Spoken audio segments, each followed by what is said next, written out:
I M the only way, I M the only truth and I M the only life എന്ന് പറഞ്ഞാൽ വഴി ഞാൻ മാത്രമേ ഉള്ളൂ, സത്യം ഞാൻ മാത്രമേ ഉള്ളൂ, ജീവൻ ഞാൻ മാത്രമേ ഉള്ളൂ. This is an exclusive claim. Exclusive claim എന്ന് പറഞ്ഞാൽ ഇത് മറ്റെല്ലാവരെയും ഒഴിവാക്കിക്കൊണ്ടുള്ള പ്രസ്താവനയാണ്.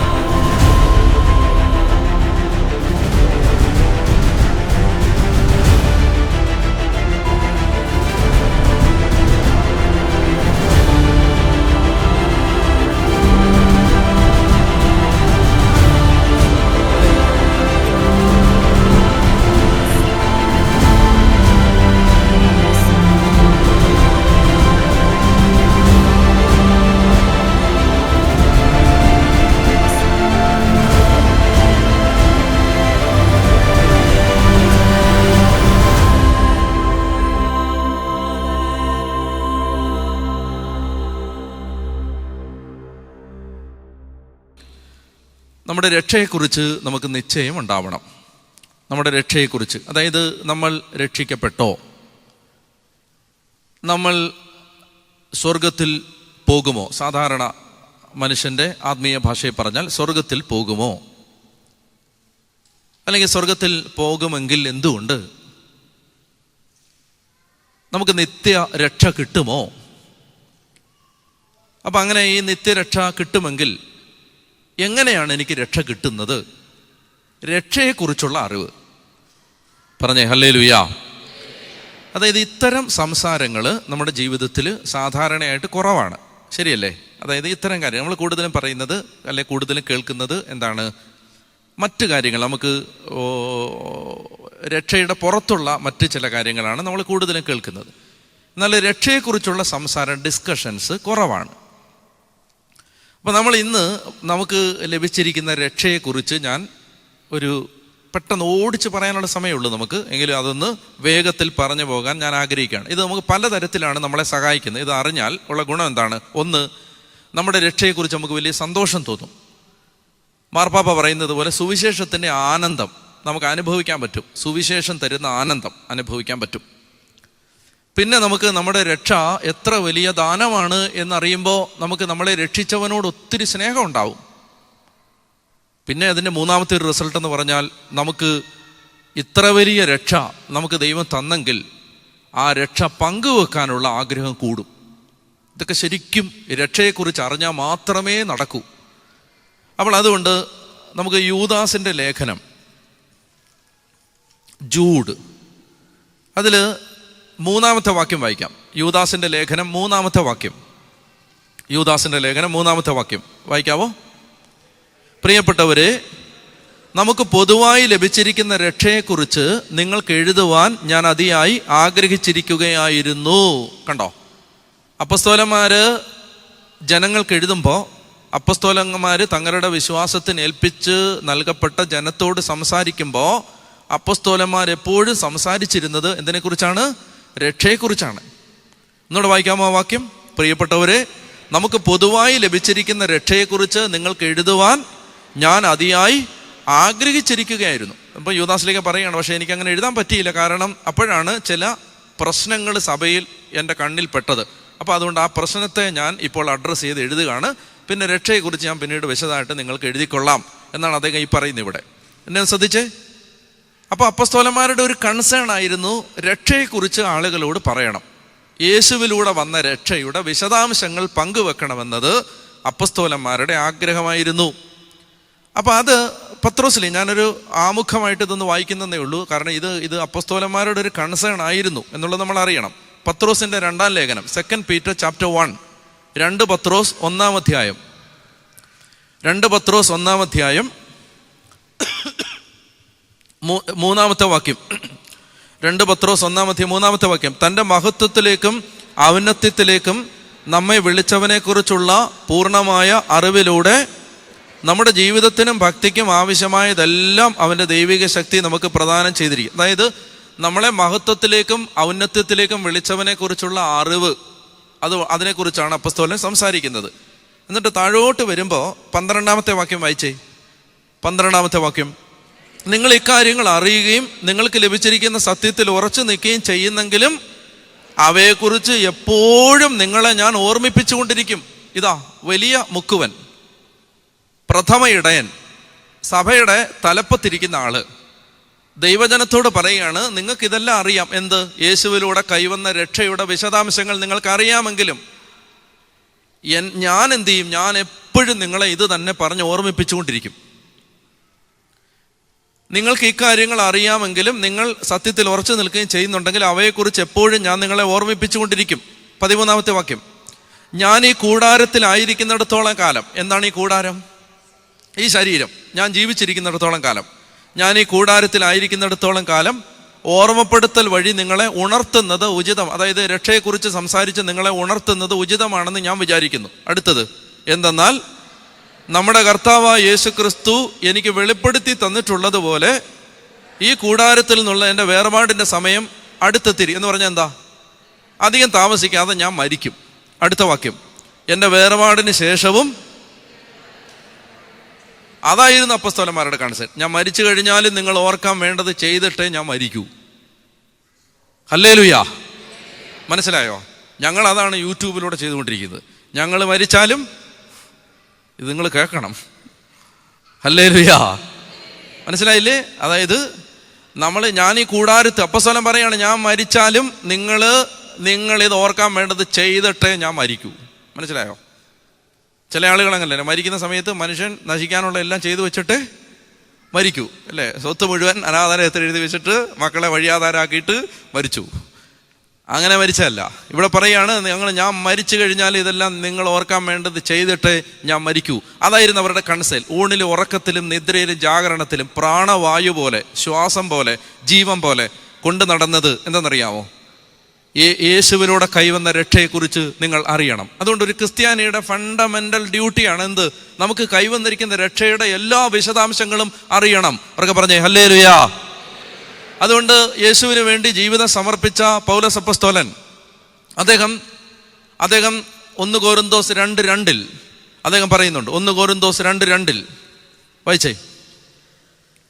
1 കൊരിന്തോസ് 2:2 പെട്ടെന്ന് വായിക്കാം.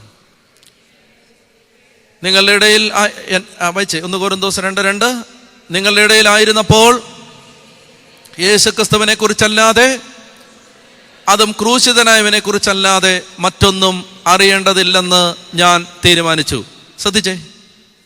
അതായത് ഒരു മനുഷ്യൻ പറയുകയാണ്, അറിവ്, പാണ്ഡിത്യം, പാടവം, എക്സ്പീരിയൻസ്, കുലമഹിമ, കുടുംബമഹിമ, ഇങ്ങനെ പലതരത്തിലും പല മേന്മയും ആഭിജാത്യവും അവകാശപ്പെടാനുണ്ടായിരുന്ന ഒരു മനുഷ്യൻ പറയുകയാണ്, എനിക്ക് ഈ ലോകത്ത് വേറെ ഒന്നും അറിയണ്ട. എനിക്ക് വേറെ ഒന്നും അറിയണ്ട. എൻ്റെ ജീവൻ്റെ അവസാനത്തെ നാമ്പും തീരുന്നത് വരെ എനിക്ക് ഈ ലോകത്ത് വേറെ ഒന്നും അറിയണ്ട. എനിക്ക് വേറെ ഒന്നും അറിയണ്ട. ലോകത്ത് വേറെ എന്തെല്ലാം നടക്കുന്നത് എനിക്കറിയണ്ട. ചുറ്റും നടക്കുന്ന എന്താ എനിക്കറിയണ്ട. പുതിയതായിട്ട് റിലീസ് ചെയ്ത മൂവി ഏതാ എനിക്കറിയണ്ട. ഇപ്പോഴത്തെ ട്രെൻഡ് എന്താ അറിയണ്ട. ഇപ്പോഴത്തെ ട്രെൻഡിങ് മ്യൂസിക് എന്താ അറിയണ്ട. ഇപ്പോഴത്തെ ഏറ്റവും ഹോട്ട് ആപ്ലിക്കേഷൻ ഏതാ അറിയണ്ട. കൂടുതൽ പോപ്പുലറായ ഷോ ഏതാ അറിയണ്ട. എനിക്ക് വേറെ ഒന്നും അറിയണ്ട. എനിക്ക് ഒറ്റ കാര്യം മാത്രം അറിഞ്ഞാൽ മതി. നിങ്ങളുടെ ഇടയിലായിരുന്നപ്പോൾ യേശുക്രിസ്തുവിനെ കുറിച്ചല്ലാതെ, അതും ക്രൂശിതനായവനെ കുറിച്ചല്ലാതെ മറ്റൊന്നും അറിയേണ്ടതില്ലെന്ന് ഞാൻ തീരുമാനിച്ചു എന്ന് പറഞ്ഞേ ഹല്ലേലൂയാ. അതായത് ഒരാളുടെ ജീവിതത്തിൽ വളരെ നിർണായകമായൊരു തീരുമാനം ജീവിതത്തിൻ്റെ ഒരു പ്രത്യേക ഘട്ടത്തിൽ എടുക്കുകയാണ്. എനിക്ക് യേശുവിനെ കുറിച്ച് മാത്രം അറിഞ്ഞാൽ മതി. ഞാൻ നിങ്ങളോട് പറയട്ടെ, വഴിമാറും. From that point everything will turn upside down. From that point. എവിടെ മുതൽ? ക്രിസ്തുവിനെ കുറിച്ച് മാത്രം എനിക്കിനി അറിഞ്ഞാൽ മതി. ഞാൻ ഒരുപാട് ബാക്കി കാര്യങ്ങൾ അറിഞ്ഞില്ലേ, ഒത്തിരി കാര്യങ്ങൾക്ക് വേണ്ടി സമയം ചെലവഴിച്ചില്ലേ. ജീവിതത്തിൽ ഗുണപ്പെടുന്നതും ഗുണപ്പെടാത്തതുമെന്ന് ഞാൻ കരുതിയ 100 കണക്കിന് ആവശ്യമില്ലാത്ത കാര്യങ്ങൾക്ക്, ആവശ്യമുള്ള കാര്യങ്ങൾക്കെല്ലാം വേണ്ടി എൻ്റെ ബുദ്ധിയും ഓർമ്മയും എല്ലാം ഞാൻ പ്രയോജനപ്പെടുത്തി ചെലവഴിച്ചു. ഒത്തിരി കാര്യങ്ങൾ അറിഞ്ഞു, ഒരുപാട് കാര്യങ്ങൾ പഠിച്ചു. ഒരു പർട്ടിക്കുലർ പോയിന്റ് ഓഫ് ടൈമിൽ ഞാൻ ഒരു തീരുമാനം എടുക്കുകയാണ്, എനിക്കിനി എൻ്റെ കർത്താവിനെ കുറിച്ച് മാത്രം അറിഞ്ഞാൽ മതി. അങ്ങനെ ഒരു തീരുമാനമെടുക്കാനുള്ള ഒരു ധൈര്യം നിങ്ങൾക്ക് കിട്ടാൻ നിങ്ങൾ പ്രാർത്ഥിക്കുക. അങ്ങനെ ഒരു ധൈര്യം കിട്ടാൻ വേണ്ടി, കർത്താവേ എനിക്ക് നിന്നെക്കുറിച്ച് അറിഞ്ഞാൽ മതി, എൻ്റെ ജീവിതത്തിൽ എനിക്ക് യേശുവിനെ കുറിച്ച് അറിഞ്ഞാൽ മതി. ഉറക്കെ പറഞ്ഞേ ഹല്ലേലൂയാ, ഉറക്കെ പറഞ്ഞേ ഹല്ലേലൂയാ, ഹല്ലേലൂയാ, ഹല്ലേലൂയാ, ഹല്ലേലൂയാ. ശരീരത്തിൽ ഇൻഫെക്ഷൻ്റെ മേഖലകളിൽ കർത്താവ് സൗഖ്യം വ്യാപരിക്കുന്നതായിട്ട് ദൈവത്തിൻ്റെ ആത്മാവ് വെളിപ്പെടുത്തുന്നുണ്ട്. ഒന്ന് വലതുകരം ഉയർത്തി ഉറക്കെ പറഞ്ഞേ ഹല്ലേലൂയാ, ഉറക്കെ പറഞ്ഞേ ഹല്ലേലൂയാ. അപ്പം അതുകൊണ്ട് എനിക്ക് യേശുവിനെ കുറിച്ച് മാത്രം അറിഞ്ഞാൽ മതി എന്ന് പൗലോസ് അപ്പോസ്തലൻ തീരുമാനിക്കുകയാണ്. പൗലോസ് അപ്പോസ്തലൻ്റെ ശവകുടീരത്തിൽ എഴുതി വെച്ചിരിക്കുന്ന അതാണെന്ന് തോന്നുന്നു. ഈ വാചകമാണ്. ഈ 1 കൊരിന്തോസ് 2:2 സെയിൻറ്റ് പോളിൻ്റെ ടൂമ്പിൽ എഴുതിയിരിക്കുക. ബിനോജൻ വന്നോ? ബിനോജൻ വന്നോ? അച്ഛാ, സെയിൻറ്റ് പോളിൻ്റെ ടൂമ്പിൽ ഇതാണ് എഴുതി വെച്ചിരിക്കുന്നതാണ് എൻ്റെ അറിവ്. ശരിയാണോ അച്ഛൻ? ഒന്ന് വെരിഫൈ ചെയ്യണം കേട്ടോ. അതായത് ഇതാണ് എന്നാണ് എൻ്റെ അറിവ്. അതായത് പൗലോസ് അപ്പോസ്തലൻ്റെ ശവകുടീരത്തിൽ എഴുതി വെച്ചിരിക്കുന്നത് ഈ വാചകമാണ്. എന്ത്? അല്ലേ, നീ പോയിട്ടില്ലേ അവിടെ? നീ പോയിട്ടില്ലേ അവിടെ? അവിടെ ഇതാണോ എഴുതി വെച്ചത്? നീ നോക്കിയില്ലേ? ഇതാണ് എഴുതി വെച്ചിരിക്കുന്നത്. അതായത് എനിക്ക് നിങ്ങളുടെ ഇടയിലായിരുന്നപ്പോൾ ക്രിസ്തുവിനെ കുറിച്ചല്ലാതെ, അതും ക്രൂശിതനായവനെ കുറിച്ചല്ലാതെ മറ്റൊന്നും അറിയേണ്ടതില്ലെന്ന് ഞാൻ തീരുമാനിച്ചു.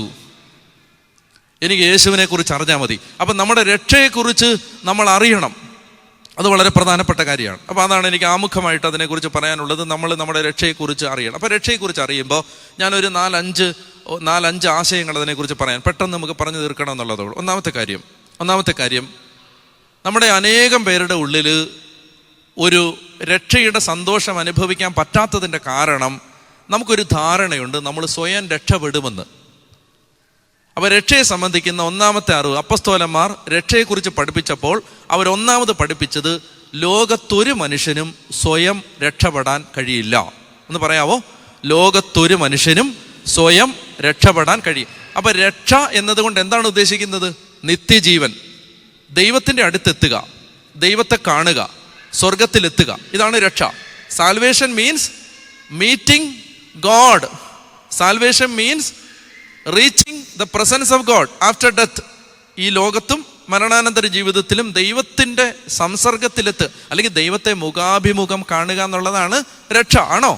അതല്ലേ രക്ഷയുടെ ലാസ്റ്റ് പോയിന്റ്. അപ്പോൾ മനസ്സിലാവുന്നുണ്ടോ ഇതൊക്കെ? അപ്പോൾ രക്ഷയുടെ ആദ്യത്തെ സ്റ്റേറ്റ്മെന്റ് ഇതാണ്. അപ്പസ്തോലന്മാർ രക്ഷയെ അവതരിപ്പിച്ചപ്പോൾ അവർ രക്ഷയെ അവതരിപ്പിച്ചത് ഒരു മനുഷ്യനും സ്വയം രക്ഷപ്പെടാൻ കഴിയില്ല എന്ന് പഠിപ്പിച്ചുകൊണ്ടാണ്. അവർക്ക് പറഞ്ഞേ ഹല്ലേലൂയാ. ഒരു മനുഷ്യനും സ്വയം രക്ഷപ്പെടാൻ കഴിയില്ല. എന്തുകൊണ്ട്? അപ്പം ഞാനത് 1, 2, 3, 4 ചില കാര്യങ്ങൾ, ചില ആശയങ്ങൾ പറയാൻ പോകുന്നത് നന്നായിട്ട് ശ്രദ്ധിച്ചിരിക്കുക. ഒന്നാമത്തെ കാര്യം, അപ്പം ഏറ്റവും സിമ്പിളായൊരു ചോദ്യം ചോദിച്ചാൽ മനസ്സിലാവും. ഞാൻ ചോദിക്കട്ടെ നിങ്ങളോട്, സ്വർഗത്തിൽ പോവാൻ മാർക്ക് 100-ലാണ് ഇടുന്നതെങ്കിൽ 100-ൽ എത്ര മാർക്ക് വേണം സ്വർഗത്തിൽ പോകാൻ? അതായത് നമുക്കിപ്പോൾ നമ്മൾ മാർക്കൊക്കെ പറയുമ്പോൾ ചിലപ്പോൾ ഒരു കൺഫ്യൂഷൻ വരും. ഇങ്ങനെ ചിന്തിച്ചേ, അതായത് നമുക്ക് എത്ര ശതമാനം പരിശുദ്ധി ഉണ്ടെങ്കിലേ സ്വർഗത്തിൽ പോകാൻ പറ്റൂ? 100-ൽ ഇപ്പോൾ പാസ് മാർക്കൊക്കെ നമുക്ക് ഇപ്പോൾ പല സ്ഥലത്തും പല രീതിയിലാണ്. ഇപ്പോൾ ഇന്ത്യയിലൊക്കെ ആണെങ്കിൽ 100-ൽ ഒരു 30 ഒക്കെ കിട്ടിയ ആളുകൾ ചിലപ്പോൾ ജയിക്കും. 30%, 35% ഒക്കെ പാസ് മാർക്കാണെന്ന് തോന്നുന്നു. അല്ലെ ഒരു 40% ഒക്കെ പാസ് മാർക്കാണെന്ന് തോന്നുന്നു. എന്ത് പറയുന്നു? നമുക്കൊരു 40% സ്വർഗത്തിൽ പോവോ? അപ്പം അതിൻ്റെ അർത്ഥം എന്താ? ഇപ്പോൾ ഇവിടെ 500 പേരുണ്ടെങ്കിൽ 500 പേരിൽ എത്ര പേര് സ്വർഗത്തിൽ പോവും? അപ്പം നിങ്ങൾക്ക് എത്ര പെർസെൻറ്റേജ് ഹോളിനെസ് ഉണ്ട് നിങ്ങളുടെ ഒരു അഭിപ്രായത്തിൽ? ഞാൻ പറയാം. എൻ്റെ ഒരു അഭിപ്രായത്തിൽ ടേക്കൺ ടു മൈസെൽഫ്, ഞാൻ എന്നിൽ തന്നെ പറഞ്ഞാൽ എനിക്ക് ഒരു 1.5% ഉണ്ട് 100-ൽ എനിക്ക്. നിങ്ങൾക്ക് എന്തോരം ഉണ്ടാവും? ഡെഫിനറ്റായിട്ട് 2-ന് മേളിലുണ്ടാവും. അതെനിക്ക് ഉറപ്പാണ്. ഡെഫിനറ്റായിട്ട് 2-ന് മേളിൽ നിങ്ങൾക്ക് ഉണ്ടാവും. ഡെഫിനറ്റായിട്ട് ഉണ്ടാവും. നിങ്ങൾക്ക് എന്നെ കാണുന്ന പോലല്ല, നിങ്ങൾക്ക് എന്നെ അറിയാത്തത് കൊണ്ടാണ്. ഞാൻ ഒരു നല്ലവനല്ല. നിങ്ങളുടെ എന്തായാലും നിങ്ങൾക്ക് ഇത്രയും ഈ തിരക്കിനിടയിലും ഇങ്ങനെയൊക്കെ വന്നിരിക്കുന്നല്ലോ, നിങ്ങൾക്ക് 2-ന് മേളിൽ മാർക്കുണ്ട്. എന്നാലും 10-ന് താഴെ ഉള്ളൂ. 10-ന് താഴെ ഉള്ളൂ. ഞാൻ എന്തുകൊണ്ടാന്ന് പറയാം. 10-ന് താഴെ ഉള്ളൂ. അപ്പം അങ്ങനെ വരുമ്പോൾ 100-ൽ 100. അപ്പം നിങ്ങൾ പറഞ്ഞത് എന്താണ്? സ്വർഗത്തിൽ പോകാൻ 100-ൽ പറയൂ. 100-ൽ 100 എന്നല്ലേ നിങ്ങൾ പറഞ്ഞത്? സ്വർഗത്തിൽ പോകാൻ 100-ൽ 100 വേണോ? ഇനി ഞാൻ ഒരു ചാൻസ് കൂടെ തരാം. അപ്പം ആ മാനദണ്ഡം അനുസരിച്ച് നിങ്ങൾ ആരും സ്വർഗത്തിൽ പോവില്ല. ഞാൻ ഒരു അവസരം കൂടെ തരാം. സ്വർഗത്തിൽ പോകാൻ 100-ൽ എത്ര പെർസെന്റ് ഉണ്ടേ പറ്റും? ഉത്തരം പറയാതിരുന്ന് പ്രതിഷേധിക്കരുത്.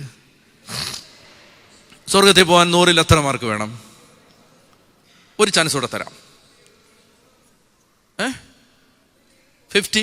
ഒന്നുമില്ല, നടക്കില്ല. സ്വർഗത്തിൽ പോവാൻ ഒരു സംശയം വേണ്ട, 100-ൽ 100 മാർക്കില്ലാതെ ഒരുവനും സ്വർഗത്തിൽ പ്രവേശിക്കില്ല. 100 ഔട്ട് ഓഫ് 100 ഇല്ലാതെ ഒരുവനും ദൈവത്തിൻ്റെ പ്രസൻസിൽ എത്താൻ പറ്റില്ല. എന്തുകൊണ്ടാണ്? ഞാനൊരു ഉദാഹരണം പറയാം. എടുക്കണ്ട, എന്നെ കേട്ടിരുന്നാൽ മതി. എടുത്ത് ഒത്തിരി കഷ്ടപ്പെട്ടിരുത് നിങ്ങൾ. കാരണം ആകെ ഒരു സാൻഡ്വിച്ചാണ് തരുന്നത്, എനർജി കളയണ്ട. അപ്പോൾ എനർജി കളയണ്ട. യെശയ്യാ 6 എടുക്കരുത്, എടുത്ത് എനർജി കളയരുത്. യെശയ്യാ 6 യെശയ്യാ പ്രവാചകൻ ഒരു ദർശനം കാണുകയാണ്. ഉസിയ രാജാവ് മരിച്ച വർഷം ദൈവമായ കർത്താവ് ഒരു ഉന്നതമായ സിംഹാസനത്തിൽ ഉപവിഷ്ടനായിരിക്കുന്നത് ഞാൻ കണ്ടു.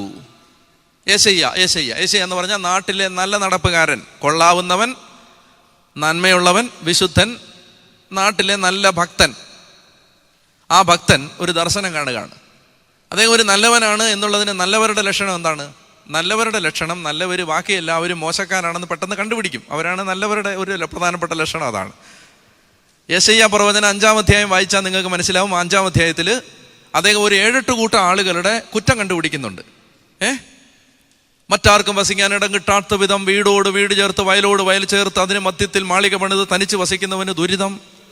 അതിരാവിലെ എഴുന്നേറ്റ് മദ്യത്തിന്റെ പിന്നാലെ ഓടുന്നവന് ദുരിതം. വിവിധതരം മദ്യം കൂട്ടിക്കലർത്തുന്നതിൽ ബിരുദന്മാരായവർക്ക് ദുരിതം. നുണയുടെ കയറുകൊണ്ട് അകൃത്യത്തെ കെട്ടിവലിക്കുന്നവന് ദുരിതം എന്നൊക്കെ പറഞ്ഞുകൊണ്ട് ബാക്കി എല്ലാവർക്കും നിനക്ക് ദുരിതം, നിനക്ക് ദുരിതം, നിനക്ക് ദുരിതം, നിനക്ക് ദുരിതം, നിനക്ക് ദുരിതം, നിനക്കും ദുരിതം. അങ്ങനെ എല്ലാവർക്കും ദുരിതം എന്ന് പറഞ്ഞാൽ നീ ശരിയല്ല എന്നൊക്കെ പറഞ്ഞുകൊണ്ടിരുന്ന ആളാണ് ആര്? യെശയ്യാ 5-ാം അധ്യായത്തിൽ. അപ്പോൾ അദ്ദേഹം നല്ല ആളാണ്. ആ നല്ല ആള് ദൈവത്തിൻ്റെ ദർശനം കാണുകയാണ്. ദേവാലയത്തിൽ ഉന്നതമായ സിംഹാസനത്തിൽ ദൈവം ഇരിക്കുന്നു. അപ്പോൾ അദ്ദേഹം കാണുകയാണ് അവിടുത്തെ വസ്ത്രാഞ്ചലം ദേവാലയം മുഴുവൻ നിറഞ്ഞു നിന്നു. അവിടുത്തെ ചുറ്റും കെരൂബുകൾ നിന്നിരുന്നു. എന്നെ കേട്ടിരുന്നാൽ മതി. നിങ്ങളുടെ മനസ്സിൽ ഇതൊരു ചിത്രം പോലെ നിങ്ങൾ കാണണം. അതായത് ദേവാലയത്തിൽ ഉന്നതമായ എന്ന് പറഞ്ഞാൽ നമ്മളിങ്ങനെ നോക്കുന്ന സമയത്ത് ബാൽക്കണിയിലാണ് കാണുന്നത്. ഉന്നതമായൊരു സിംഹാസനത്തിൽ ദൈവം ഇരിക്കുന്നത് കാണുകയാണ്. ദൈവം ഇരിക്കുന്നു. അവിടുത്തെ വസ്ത്രാഞ്ചലം ദേവാലയം മുഴുവൻ നിറഞ്ഞു നിന്നു. അപ്പോൾ ദൈവം ആ വലിയ തേജസ്സിൽ, അപ്പോൾ അവിടുത്തെ ചുറ്റും കെരൂബുകൾ, അവിടുത്തെ ചുറ്റും ക്രോവേന്മാർ, കെരൂബുകൾ നിന്നിരുന്നു. അവയ്ക്ക് 6 ചിറകുകൾ ഉണ്ടായിരുന്നു. എത്ര ചിറക്? 6. നിങ്ങൾ ഏതാണ്ട് എൻ്റെ വലിപ്പമുള്ള ഒരാളെ സങ്കല്പിക്കുക. നിങ്ങൾക്ക് എനിക്ക് ചെറിയ വലിപ്പം ഉണ്ടായിരുന്നല്ലേ നിങ്ങൾ യൂട്യൂബിൽ വിചാരിച്ചത്? അതെ, പക്ഷേ അതാണ്. അപ്പോൾ ഈ എൻ്റെ വലിപ്പമുള്ള ഒരാളെ നിങ്ങൾ സങ്കല്പിക്കുക. അപ്പോൾ ആ ആൾക്കൊരു ചിറകുണ്ടെങ്കിൽ ആ ചിറകിന് എന്ത് വലിപ്പം ഉണ്ടാവും?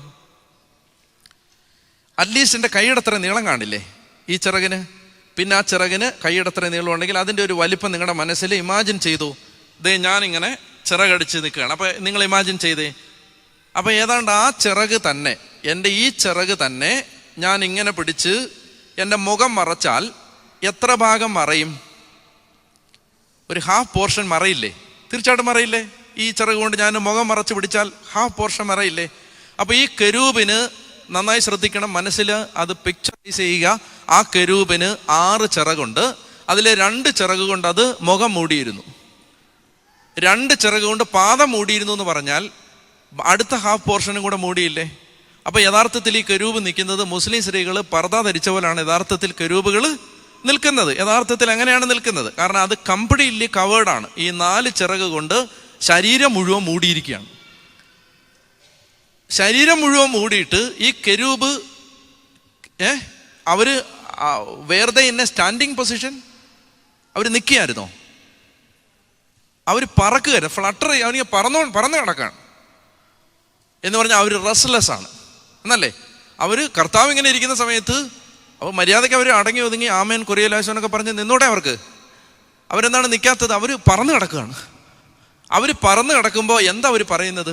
ഓ, എന്തൊരു ആവി, എന്തൊരു ചൂട്, അങ്ങനെയാണോ അവർ പറയുന്നത്? എന്താ അവർ പറയുന്നത്? അവരെന്താ പറയുന്നത്? Holy holy. ആരോടാ പറയുന്നേ?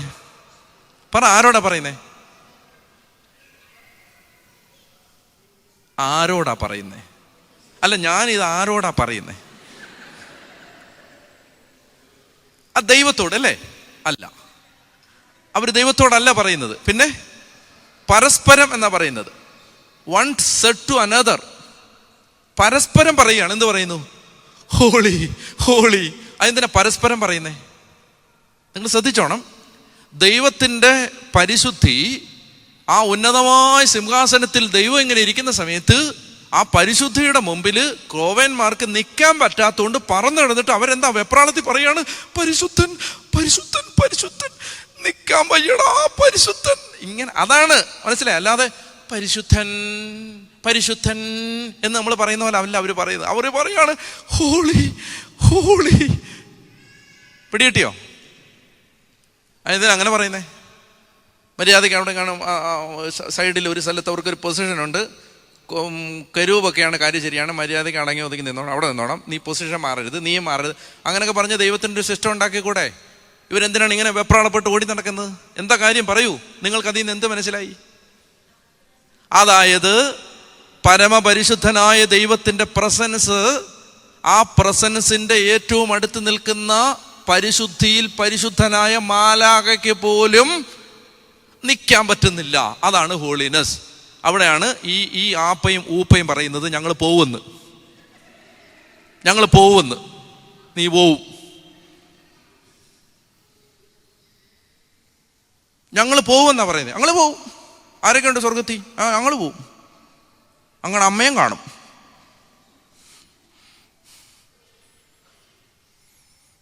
പറഞ്ഞേ ഹല്ലേലൂയ. അപ്പൊ ഈ പരിശുദ്ധൻ, അതാ ഞാൻ പറഞ്ഞത്, ഈ 100-100 കയറില്ല. ചുമ്മാ വെറുതെ തെറ്റിദ്ധാരണ വെച്ചുകൊണ്ടിരിക്കരുത്. കാര്യമൊക്കെ ശരിയാണ്, നിങ്ങൾ അയർലൻഡിലാണ്, ശമ്പളമൊക്കെ ഉണ്ടാവും, പക്ഷെ അവിടെ പോവില്ല. ഇപ്പൊ നിങ്ങൾ പറയും കാര്യമൊക്കെ ശരിയാണ്, ഇയാൾ ധ്യാനഗുരുവാണ്, ഇയാളും പോവില്ല, ഞാനും പോവില്ല. എടുത്ത വെളിപാട് പുസ്തകം 21-27, റെവലേഷൻസ് 21-27, വെളിപാട് 21-27. വേഗം വായിക്കൂ. എന്നാൽ കുഞ്ഞാടിൻ്റെ ജീവഗ്രന്ഥത്തിൽ പേരെഴുതപ്പെട്ടവർ മാത്രമേ അതിൽ പ്രവേശിക്കൂ. അതാണ് വായിക്കേണ്ടത്. അശുദ്ധമായത് ഒന്നും മ്ലേച്ഛതയും കൗടില്യവും പ്രവർത്തിക്കുന്ന ആരും, അതായത് nothing unholy will enter into it. Nothing unholy will enter into it. That means the slightest element of unholiness will have no place in the presence of God. Clear ആയോ? ഹലോ, ക്ലിയർ ആയോ? ചേച്ചിക്ക് മനസ്സിലായോ? ചേച്ചി എന്ന് വിളിച്ച വിഷമായെങ്കിൽ അനിയത്തിക്ക് മനസ്സിലായോ? അതായത് എന്താണ്? അല്ല, ചിലർക്ക് അങ്ങനെ ഒരു സങ്കടമുണ്ട്. കാരണം എന്നെ വല്ലാതെ അങ്ങ് തെറ്റിദ്ധരിച്ചു പ്രായക്കൂട്. അല്ല, ഓക്കെ, എൻ്റെ ഇളയ മകൾക്ക് മനസ്സിലായോ? Nothing unholy will enter it. ചേട്ടനെന്ന് വിളിച്ചാൽ ചേട്ടന്മാർക്ക് സന്തോഷമാണ്. 25 വയസ്സുള്ളതിൽ ചേട്ടാന്ന് വിളിച്ചാൽ വലിയ സന്തോഷമാണ്. ചേട്ടന് മനസ്സിലായോ? മനസ്സിലായോ? മനസ്സിലായി. എന്താണ്? അശുദ്ധമായതൊന്നും അവിടെ പ്രവേശിക്കില്ല. അപ്പം അതിൻ്റെ അർത്ഥം നമ്മൾ സ്വയം അവിടെ എത്തില്ല. എത്താൻ പറ്റില്ല. സ്വയം എത്താൻ പറ്റുന്ന വിശുദ്ധിയൊന്നും ആർക്കും ഇല്ല. ഞാൻ പ്രൂവ് ചെയ്തു തരാം, ഇല്ലെന്ന്. നമ്മുടെ നല്ല പ്രവൃത്തികൾക്ക് പോലും നമ്മളെ അവിടെ എത്തിക്കാനുള്ള കഴിവില്ല. ഉറക്കെ പറഞ്ഞേ ഹല്ലേലൂയാ, ഹല്ലേലൂയാ. ഉറക്കെ പറഞ്ഞേ ഹല്ലേലൂയാ. അപ്പോ ദൈവം പരമപരിശുദ്ധനാണ്. ഉറക്കെ പറഞ്ഞേ, ദൈവം പരമപരിശുദ്ധനാണ്, അല്ലേ? പരിപാവനനാം സർവേശ.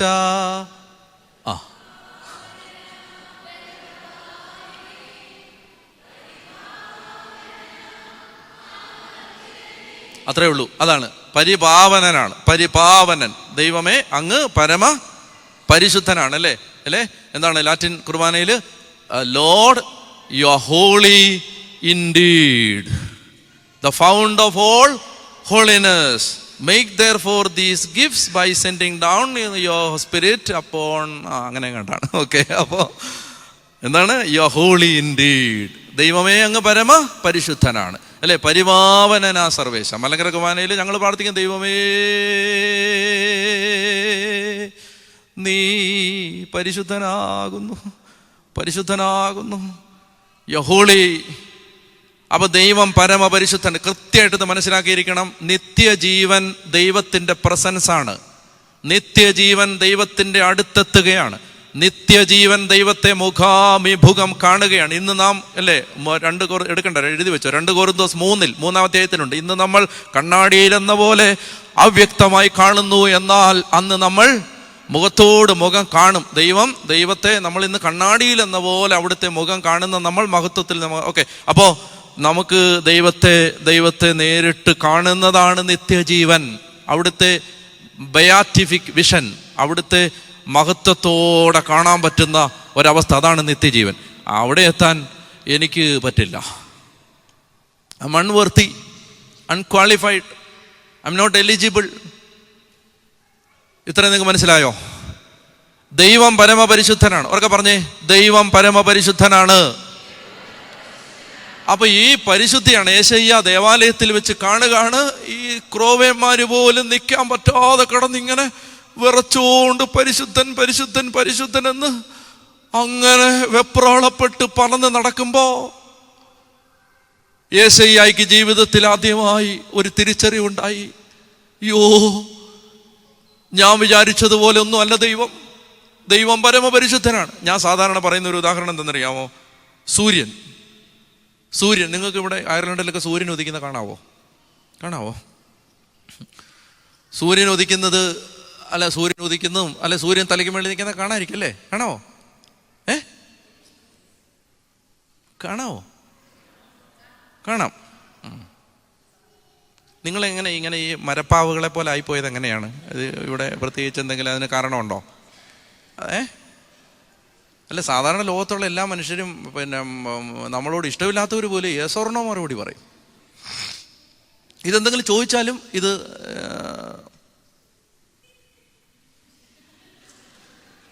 നമ്മൾ ഒരാളോട് ചോദിക്കുകയാണ് ചോദ്യം. അങ്ങനെ ഇപ്പം അങ്ങോട്ട് തമിഴ്നാട്ടിലോട്ട് ബസ്സുണ്ടോ? നിങ്ങളങ്ങനെ വല്ലവരോടും ചെന്ന് വഴിയൊക്കെ ചോദിച്ച് ആരെങ്കിലും അങ്ങനെ നിന്നാൽ നിങ്ങൾക്ക് എന്നാ തോന്നും? എനിക്ക് തോന്നുന്നു എന്താന്ന് ഞാൻ പറയട്ടെ, ഒരൊറ്റ പൂട്ടിയിട്ട് കൊടുക്കാൻ തോന്നുന്നു.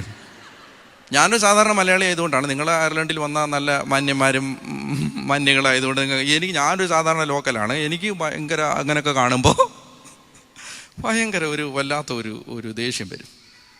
ചോദ്യം ചോദിക്കുമ്പോൾ മറുപടി പറയണം കേട്ടോ. ഞാൻ പറയുന്നത്, നമ്മൾ സൂര്യനെ ഇവിടെ നോക്കുകയാണ്. സൂര്യനെ നോക്കുമ്പോൾ സൂര്യൻ്റെ പപ്പടവട്ടത്തിൽ സൂര്യനെ കാണാം. സൂര്യോ അളിയോ ഇങ്ങനൊക്കെ വിളിച്ചൂടെ സൂര്യനെ? ഇവിടെ നിന്ന് ഇങ്ങനൊക്കെ വിളിച്ചൂടെ? വിളിക്കാം. എന്നിട്ട് വേണേ ആളുകളോട് പറയാം, ഞങ്ങൾ ഫ്രണ്ട്സാണ്, ഞങ്ങൾ ഒരുമിച്ച് പഠിച്ചാണ് എന്നൊക്കെ വേണേ പറയാം. ഇതെല്ലാം ദൂരെ നിന്ന് പറയാം. അടുത്തോട്ട് ചെന്നാലോ? അളിയാന്ന് വിളിച്ചവനൊക്കെ ഭസ്മമായിട്ട് അവിടെ ഇരിക്കും. ഞങ്ങൾ ഒരുമിച്ച് പഠിച്ചാന്ന് പറഞ്ഞവരൊക്കെ ഭസ്മമായിട്ട് അവിടെ ഇരിക്കും. മനസ്സിലായോ? ദൂരെ നിൽക്കുമ്പോൾ ഇങ്ങനെ പല അഭിപ്രായവും പറയാം. ഞങ്ങൾ സ്വർഗത്തിൽ പോവും, ഞങ്ങൾ അങ്ങനെ മേളിൽ കസേരയിലിരിക്കും, അങ്ങ് കർത്താവിൻ്റെ മടിയിലായിരിക്കും ഞങ്ങൾ ഇരിക്കുന്നത്, ഇങ്ങനെയൊക്കെ പറയാം. അടുത്ത് ചെല്ലുമ്പോൾ കത്തിപ്പോവും. കാരണം നമ്മുടെ ഈ ശരീരം കൊണ്ട് സൂര്യൻ അടുത്തൊന്നും ചെന്ന് നിൽക്കാൻ പറ്റില്ല. ക്ലിയറായോ? ദൈവം പരമപരിശുദ്ധനാണ്. അപ്പോൾ അതുകൊണ്ട് ഞാൻ വിചാരിച്ചതുപോലെ അല്ല എൻ്റെ ദൈവമേ നിന്റെ പരിശുദ്ധി എന്ന് തിരിച്ചറിഞ്ഞപ്പോൾ യേശയ്യ ജീവിതത്തിൽ ആദ്യമായിട്ട് ഈ ആദ്യത്തെ 5 അധ്യായങ്ങളിൽ കാണാത്ത ഒരു യേശയ്യായ 6ാമത്തെ അധ്യായത്തിൽ കാണുകയാണ്. അതിൽ ചങ്കത്തടിച്ചിട്ട് എൻ്റെ ദൈവമേ. 5ാം അധ്യായത്തിൽ പറഞ്ഞ എന്താ? നിനക്ക് ദുരിതം, നിനക്ക് ദുരിതം, നിനക്ക് ദുരിതം, നിനക്ക് ദുരിതം, നിനക്ക് ദുരിതം, പാട്ടുകാരന് ദുരിതം, മിക്സർ ഓപ്പറേറ്റ് ചെയ്യുന്നവന് ദുരിതം, മറ്റേ കോൺബോളിന് ദുരിതം, എല്ലാവർക്കും ദുരിതം എന്ന് പറഞ്ഞുകൊണ്ടിരുന്നവൻ ഇപ്പോൾ പറയാണ്, അയ്യോ എനിക്ക് ദുരിതം, ഞാൻ നശിച്ചു. എന്താണ് ഞാൻ നശിച്ചതിൻ്റെ കാരണം? ഞാൻ അശുദ്ധമായ അധരങ്ങളുള്ളവനും അശുദ്ധമായ അധരങ്ങളുള്ളവർക്ക് മധ്യേ എന്ന് പറഞ്ഞാൽ എപ്പോഴാണ് യേശയ്യായിക്ക് തൻ്റെ പരിതാപകരമായ പാപാവസ്ഥയെക്കുറിച്ച് തിരിച്ചറിവുണ്ടായത്? ദൈവത്തിൻ്റെ റിയൽ ഹോളിനെസ്സിനെ കുറിച്ച് വെളിപാടുണ്ടായപ്പോഴാണ്. ശരിക്കും ദൈവം ഹോളിയാണെന്ന് മനസ്സിലായപ്പോഴാണ്, ദൈവത്തിൻ്റെ ഹോളിനെസ് തിരിച്ചറിഞ്ഞപ്പോഴാണ്. അപ്പോൾ നിങ്ങൾ മനസ്സിലാക്കിയിരിക്കണം, നമ്മൾ വിചാരിക്കുന്നത് പോലല്ല. ദൈവം 101% ഹോളിയാണ്. ഹോളിനെസ് 100% അല്ലാത്ത ആരും ദൈവത്തിൻ്റെ പ്രസൻസിലെത്തില്ല. അവർക്ക് പറഞ്ഞേ ഹല്ലേലൂയാ, അവർക്ക് പറഞ്ഞേ ഹല്ലേലൂയാ, ഹല്ലേലൂയാ, ഹല്ലേലൂയാ. അപ്പോൾ അത് ആദ്യത്തെ സ്റ്റേറ്റ്മെൻ്റ് ആയിട്ട് അത് വെച്ചാൽ, രണ്ടാമത്തെ സ്റ്റേറ്റ്മെൻറ്റ്, അപ്പോൾ എൻ്റെ അവസ്ഥ എന്താ? ഇനി ഞാൻ എന്നെ നോക്ക്. എൻ്റെ അവസ്ഥ ഇപ്പം എന്താ? എനിക്ക് 100-ൽ എത്ര കാണും? പൗലോസ് അപ്പോസ്തലൻ ഈ അവസ്ഥയെ, നമ്മുടെ അവസ്ഥയെ മനസ്സിലാക്കാൻ സഹായിക്കുന്നത് റോമാലേഖനത്തിൻ്റെ 1, 2, 3 അധ്യായങ്ങളിലൂടെയാണ്. റോമാലേഖനത്തിൻ്റെ 1, 2, 3 അധ്യായങ്ങളിലൂടെയാണ്. അപ്പോൾ അതൊന്നും ഡീറ്റെയിൽ ആയിട്ട് പറയാൻ നമുക്ക് സമയമില്ലാത്തതുകൊണ്ട് ഞാൻ ആ 1-ാം അധ്യായത്തിൻ്റെ അവസാനത്തിൽ അദ്ദേഹം വിവരിക്കുന്ന കുറച്ച് ഏതാണ്ട് 21 പാപങ്ങളുടെ ഒരു ലിസ്റ്റുണ്ട്. അപ്പോൾ ആ പാപങ്ങളുടെ ലിസ്റ്റ് പെട്ടെന്നൊന്ന് വായിക്കാം. റോമാലേഖനത്തിൻ്റെ 1-ാം അധ്യായത്തിൽ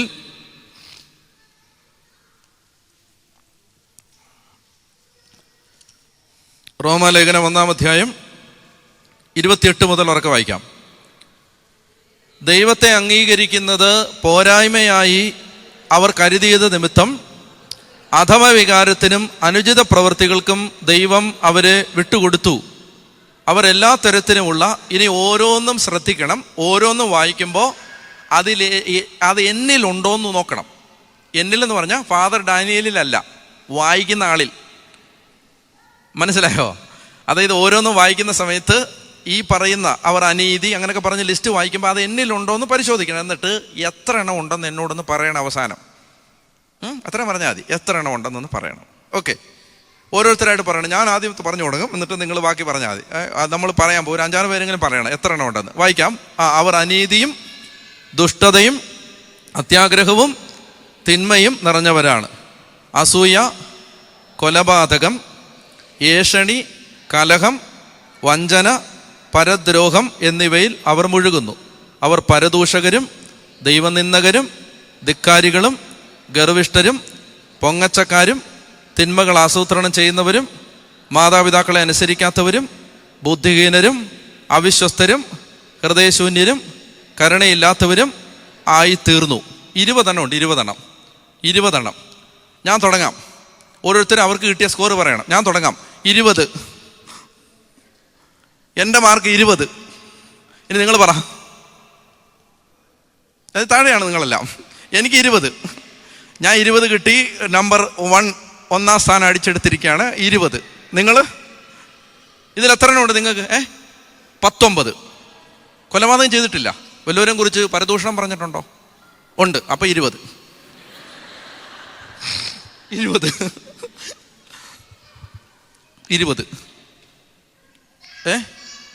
സഹോദരനെ വെറുക്കുന്നവൻ കൊലപാതകി. അപ്പൊ 20. ഓക്കെ, ശരി. നിങ്ങൾ പറ. ചേച്ചി അല്ല, ചേച്ചി പെങ്ങളെ എത്ര? 20. അമ്മച്ചി 21. അമ്മച്ചി ഒന്നുകൂടെ വേറെ ഇതിനകത്ത് ഇല്ലാത്തത് കണ്ടുപിടിച്ചു. ഓക്കെ, പിന്നെ 20. ഞാൻ ആദ്യം 20 എന്ന് പറഞ്ഞെന്താണെന്നറിയോ? അല്ലെ നിങ്ങൾ 1 മുതൽ തുടങ്ങിയേനെ. എനിക്ക് നിങ്ങളെ അറിഞ്ഞൂടെ? അപ്പോൾ നമുക്കിത് 20 എണ്ണം ഉണ്ട്. നമുക്ക് 20 എണ്ണം ഉണ്ടേ. അപ്പം ഇങ്ങനെ ഇത് വലിയ കുഴപ്പമില്ലാത്ത കാര്യങ്ങളാണ്. ഇതിനകത്ത് ഈ കൊലപാതകം ഒഴിച്ചാൽ ബാക്കിയൊക്കെ നമുക്ക് കുമ്പസാര കൂട്ടിച്ചെന്ന് പറയുമ്പോൾ നമുക്ക് അഭിമാനത്തോടെ പറയാൻ പറ്റുന്ന പാപങ്ങളാണ്. അങ്ങനെയല്ലേ? നമുക്ക് പറയാം, നല്ല അഭിമാനം ഉള്ളതല്ലേ നമ്മൾ പറയൂ. മറ്റേതൊക്കെ പാത്ത് വെക്കത്തില്ലേ? അപ്പോൾ ഇത് അങ്ങനത്തെ പാപങ്ങളാണ്. ഇതിനകത്ത് കൊലപാതകം മാത്രമേ ഉള്ളൂ ഇച്ചിരി കുഴപ്പമുള്ളത്. ശ്രദ്ധിച്ചേ. അടുത്ത വാക്യം, ഇത്തരം പ്രവൃത്തികൾ ചെയ്യുന്നവർ, വായിക്കേ, വാക്യം 32. ഇത്തരം പ്രവൃത്തികൾ ചെയ്യുന്നവർ, അത്രേ ഉള്ളൂ. ഇത്തരം പ്രവൃത്തികൾ ചെയ്യുന്നവർ മരണത്തിന് അർഹതയുള്ള, മരണം എന്ന് പറഞ്ഞാൽ നിത്യമരണത്തിന് എന്ന് പറഞ്ഞാൽ, ഇത്തരം പ്രവൃത്തികൾ ചെയ്യുന്നവർ ഒരിക്കലും സ്വർഗത്തിൽ കയറില്ല. അപ്പോൾ പരദൂഷണം പറഞ്ഞിട്ടുള്ള ഞാൻ സ്വർഗത്തിൽ പോകുമെന്ന് വിചാരിക്കാൻ പറ്റുമോ? ഇല്ല. ക്ലിയർ ആയിരിക്കണം. അപ്പൊ രക്ഷയെ സംബന്ധിക്കുന്ന ആദ്യത്തെ സെന്റൻസ്, എനിക്ക് സ്വയം രക്ഷപ്പെടാൻ പറ്റില്ല. Left to myself I am incapable of attaining salvation. Clear? ഈ ലിസ്റ്റ് മാത്രം വായിച്ചാൽ മതി. ഇതുള്ള ആരും സ്വർഗത്തിൽ പോവില്ലല്ലോ. അല്ല, ഞങ്ങൾ മലങ്കര കത്തോലിക്കരാണ്, നീ അവിടെ ഏറ്റവും അവസാനമായിരിക്കും. അല്ല, ഞങ്ങൾ സീറോ മലബാർ, നീ അടിയിലത്തെ തട്ടിലായിരിക്കും. സ്വർഗത്തിൻ്റെ അല്ല, നരകത്തിൻ്റെ. ഞങ്ങൾ ലാറ്റിൻ കാത്തലിക്, നീ ആ മൂലയ്ക്ക് ആ ഇരുട്ട് മുറിയിലായിരിക്കും. ഇതുണ്ടോ? ഏത്? അസൂയ, പരദൂഷണം, കൊലപാതകം, ദ്രവ്യാഗ്രഹം, ഇതൊക്കെ ഉണ്ടെങ്കിൽ നമ്മൾ ഇത് ക്ലിയർ ആയിട്ട് മനസ്സിലാക്കിയിരിക്കുക. 100% പരിശുദ്ധിയില്ലാത്ത ഒരാളും ദൈവരാജ്യത്തിൽ പ്രവേശിക്കില്ല, നിത്യതയിൽ പ്രവേശിക്കില്ല. ദൈവത്തെ മുഖാഭിമുഖം കാണാൻ പറ്റില്ല. ഒന്നൊക്കെ പറഞ്ഞേ ഹല്ലേലൂയാ, ചതി പറഞ്ഞേ ഹല്ലേലൂയാ. അപ്പോൾ ഇത് 1-ാമത്തെ അധ്യായം. ഇനി 2-ാമത്തെ അധ്യായത്തിൽ, റോമാലേഖന 2-ാം അധ്യായത്തിൽ പൗലോസ് അപ്പോസ്തലൻ പറയുന്നത് എന്താണ്? അപ്പം നമ്മൾ പറയുകയാണ് ഇതൊക്കെ സാധാരണ പാപികളായ ആളുകൾ. നമ്മൾ അങ്ങനെയൊന്നുമല്ല. നമ്മൾ ആരാണ്? നമ്മൾ കുറച്ചുകൂടെ കൂടിയ ആളുകളാണ്. ആ കൂടിയ ആളുകളുടെ വിവരണം വായിക്കാം. വാക്യം 2-ാം അധ്യായം 17 മുതൽ വായിക്കാം. കൂടിയ ആളുകളെ കുറിച്ചുള്ള വിവരണം 17 മുതൽ ഉറക്കെ വായിച്ചേ. നീ യഹൂദൻ എന്ന് വിളിക്കപ്പെടുന്നു. അപ്പം നമുക്കതൊരല്പം രൂപമാറ്റം വരുത്തി വായിക്കാം. നീ ഒരു ക്രിസ്ത്യാനി എന്ന് വിളിക്കപ്പെടുന്നു. അങ്ങനെ വായിച്ചോ. നീ ഒരു ക്രിസ്ത്യാനി എന്ന് വിളിക്കപ്പെടുന്നു, നിയമത്തിൽ ആശ്രയിക്കുന്നു, ദൈവത്തിൽ അഭിമാനം കൊള്ളുന്നു, നീ വേദപാഠം പഠിച്ചിട്ടുള്ളതിനാൽ ദൈവഹിതം അറിയുകയും ശ്രേഷ്ഠമായതിനെ അംഗീകരിക്കുകയും ചെയ്യുന്നു. ജ്ഞാനത്തിൻ്റെയും സത്യത്തിൻ്റെയും മൂർത്ത രൂപം ബൈബിളിൽ നിനക്ക് ലഭിച്ചിരിക്കുന്നത് കൊണ്ട് നീ അന്ധന്മാർക്ക് വഴികാട്ടിയും ഇരുട്ടിലിരിക്കുന്നവർക്ക് വെളിച്ചവും അജ്ഞർക്ക് ഉപദേഷ്ടാവും കുട്ടികൾക്ക് അധ്യാപകനുമാണെന്ന് നിനക്ക് ഉറപ്പുണ്ടെങ്കിൽ മറ്റുള്ളവരെ പഠിപ്പിക്കുന്ന നീ നിന്നെ തന്നെ പഠിപ്പിക്കാത്തതെന്ത്? ആഹാ, അങ്ങനെ ഞങ്ങളോട് പറയാൻ പാടുണ്ടോ? കാര്യമൊക്കെ ശരിയാണ്, പൗലോസ് അപ്പോസ്തലനാണ്. പക്ഷെ അങ്ങനെ ഞങ്ങളോട് പറയാൻ പാടുണ്ടോ? എന്തുകൊണ്ടാണ് അങ്ങനെ പറഞ്ഞത്? ഇപ്പോൾ ഉത്തരം പറഞ്ഞേ പറ്റൂ എന്ന് പൗലോസ് അപ്പോസ്തലനെ കോളറിന് പിടിച്ച് നമ്മൾ ചോദ്യം ചെയ്യാൻ പോവാണ്. അപ്പം അദ്ദേഹം എക്സ്പ്ലെയിൻ ചെയ്യാൻ പോകണം എന്തുകൊണ്ടാണ് നിങ്ങളെ ഞാൻ അങ്ങനെ പറഞ്ഞത്. വായിച്ചേ. മോഷ്ടിക്കരുത് എന്ന് പ്രസംഗിക്കുന്ന നീ മോഷ്ടിക്കുന്നുവോ? അപ്പം നമ്മൾ അപ്പോസ്തല അങ്ങനെ പറയരുത്, ഞങ്ങൾ ഇന്ന് വരെ മോഷ്ടിച്ചിട്ടില്ല, ഇന്ന് വരെ ഒരു 50 പൈസ വഴി കിടന്നത് പോലും എടുത്തിട്ടില്ല, പിന്നെ ഇതിനാണ് ഞങ്ങളെ മോഷ്ടാവെന്ന് വിളിച്ചത്. അപ്പോൾ അപ്പോസ്തലൻ പറയും, ഓക്കെ, നീ മോഷ്ടിച്ചിട്ടില്ല, പക്ഷേ നിനക്കില്ലാത്തത് വേണമെന്ന് മോഹിച്ചിട്ടുണ്ടോ? വല്ലവൻ്റെ കയ്യിലിരിക്കുന്നത് വേണമെന്ന് ആഗ്രഹിച്ചിട്ടുണ്ടോ? കുറച്ചുകൂടെ പൈസ ഉണ്ടായിരുന്നെങ്കിലെന്ന് കൊതിച്ചിട്ടുണ്ടോ? അയ്യോ, വലിയൊരു വീടുണ്ടായിരുന്നെങ്കിലെന്ന് മോഹിച്ചിട്ടുണ്ടോ? പ്രവൃത്തിയിൽ നീ ചെയ്തിട്ടില്ല, പക്ഷെ മനോഭാവത്തിൽ ചെയ്തിട്ടുണ്ട്. നീ വ്യഭിചാരം ചെയ്തിട്ടുണ്ട് എന്ന് അപ്പോസ്തലൻ പറയുകയാണ്. നമ്മൾ പറയുന്നു നമ്മൾ വ്യഭിചാരം ചെയ്തിട്ടില്ല. അപ്പോൾ അപ്പോസ്തലൻ പറയുകയാണ്, നീ മത്തായി 5, 6, 7 വായിക്കേ. ആസക്തിയോടെ സ്ത്രീയെ പുരുഷനെ നോക്കുന്നവർ ഹൃദയത്തിൽ അവരുമായി വ്യഭിചാരം ചെയ്തു കഴിഞ്ഞു.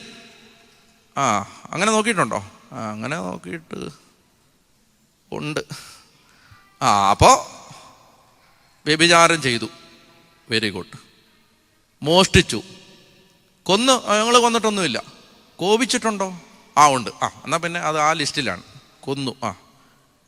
ഇതാണ് ഈ അധ്യായം പറയുന്നത്. അതായത് പ്രവൃത്തിയിൽ ചെയ്തിട്ടില്ല, പക്ഷേ ആഗ്രഹത്തിലും മനോഭാവത്തിലും ഇതൊക്കെ സംഭവിച്ചിട്ടുണ്ട്.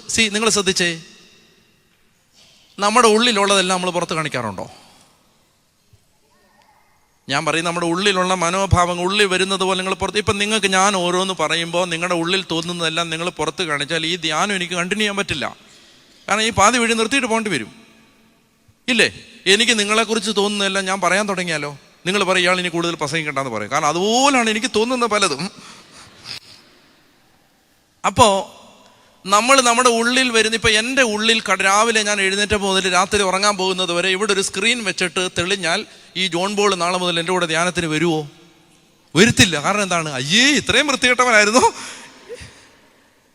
അപ്പം നമ്മുടെ തലയ്ക്കകത്തൂടെ ചിന്തയിലൂടെ കടന്നു പോകുന്ന കാര്യങ്ങളെല്ലാം അതുപോലെ നമ്മൾ വെളിയിൽ അവതരിപ്പിച്ചിരുന്നെങ്കിൽ നമ്മുടെ യഥാർത്ഥ അവസ്ഥ ആളുകൾക്ക് മനസ്സിലായേനെ. നമ്മൾ എന്നാൽ അങ്ങനെ നമ്മുടെ ഉള്ളിൽ വരുന്നതെല്ലാം നമ്മൾ അതുപോലെ പുറത്ത് കാണിക്കുന്നില്ല. അങ്ങനെ പുറത്ത് കാണിക്കാതിരിക്കാൻ നമ്മളെ സഹായിക്കുന്ന എന്താ? എഡ്യൂക്കേഷൻ, ഫോർമേഷൻ, കൾച്ചർ, ഇതൊക്കെയാണ്. ഇതൊക്കെ ഉള്ളത് കൊണ്ടാണ് നമ്മൾ അങ്ങനെ നോ നീ അങ്ങനെ no you should not behave like that in the public. No അങ്ങനെ ചെയ്യരുത്. നീ ആ പെണ്ണിനെ ഒന്നുകൂടെ നോക്കണമെന്നുണ്ട്. നോക്കല്ലേ, ഒന്നുകൂടെ നോക്കല്ലേ. അതെന്താ കാര്യം? അത് മോശമാണ്, അങ്ങനെ നോക്കരുത്. ഇത് നമ്മൾ വി ആർ പോളിഷ് ആയത് അങ്ങനെ. കൾച്ചർ, എഡ്യൂക്കേഷൻ, ഫോർമേഷൻ ശ്രദ്ധിക്കണം. പക്ഷെ കൾച്ചറും എഡ്യൂക്കേഷനും പോളിഷും എല്ലാം ഉണ്ടെങ്കിലും അകത്ത് ഇതൊക്കെ കിടക്കുകയല്ലേ. അതായത് ഇങ്ങോട്ട് നോക്കണേ, ഒരു ഉദാഹരണം പറയുമ്പോൾ വിഷമം തോന്നരുത്. അതിനേക്കാൾ നല്ലൊരു ഉദാഹരണം ഇല്ലാത്തതുകൊണ്ടാണ് ഞാൻ കുറച്ചുകൂടെ മോശം ഒരു ഉദാഹരണം പറയാനാണ് വിചാരിച്ചത്. പിന്നെ അത് കുറച്ചുകൂടെ മോശമായതുകൊണ്ട് ഞാൻ ഇച്ചിരി കൂടെ ചാണകം കുഴപ്പമില്ലല്ലേ? ചാണകം എന്ന് പറയാം. അപ്പം ഞാൻ ചാണകം എടുത്ത് ഇവിടെ കൊണ്ടുവച്ചിരിക്കുകയാണ്. ഇവിടെ വെച്ചിരിക്കുകയാണ് ചാണകം. ഇത് ചാണകമാണ്. ഇതെന്താണ്? പറയൂ, നിങ്ങളുടെ നാവ് കൊണ്ടൊന്ന് പറയൂ. ചാണകം. അപ്പം നിങ്ങൾക്ക് ഭയങ്കര അസ്വസ്ഥത. എന്ത്? ഈ വൃത്തികെട്ടവൻ ചാണകം കൊണ്ട് വെച്ചിരിക്കുകയാണ്, ബേമയെ കൊണ്ട് ചാണകം വെച്ചിരിക്കുക. നിങ്ങൾ വളരെ അസ്വസ്ഥരാണ്. അപ്പം നിങ്ങൾ അസ്വസ്ഥരാണെന്ന് കണ്ടപ്പോൾ ഞാൻ എന്ത് ചെയ്തു?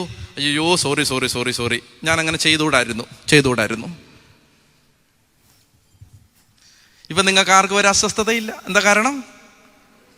ചാണകം ഞാൻ നല്ല വെള്ള ടവല് കൊണ്ട് മൂടി വെച്ചിരിക്കുകയാണ്. ചാണകം ഞാൻ ഈ നല്ല വെള്ള ടവല് കൊണ്ട് ചാണകം മൂടി വെച്ചിരിക്കും. ഇപ്പം നിങ്ങൾക്ക് ആർക്കെങ്കിലും അസ്വസ്ഥതയുണ്ടോ? ഒരു അസ്വസ്ഥതയില്ല. കാരണം എന്താണ്? നിങ്ങൾ ആരും ഇത് നിങ്ങൾ കാണുന്നില്ല. എൻ്റെ ചോദ്യം, കാണുന്നില്ലെങ്കിലും ചാണകം അവിടെ ഉണ്ടോ? അയ്യോ, ഉണ്ട്, ചാണകം അവിടെ ഉണ്ട്. പക്ഷെ ചാണകം നിങ്ങൾ കാണുന്നില്ല. കാണാത്തത് എന്തുകൊണ്ടാണ്? പറയൂ. എഡ്യൂക്കേഷൻ കൊണ്ട്, കൾച്ചർ കൊണ്ട്, മാനേഴ്സ് കൊണ്ട്, ഫോർമേഷൻ കൊണ്ട് ഞാൻ ഈ ചാണകം മറച്ചു പിടിച്ചിരിക്കുകയാണ്.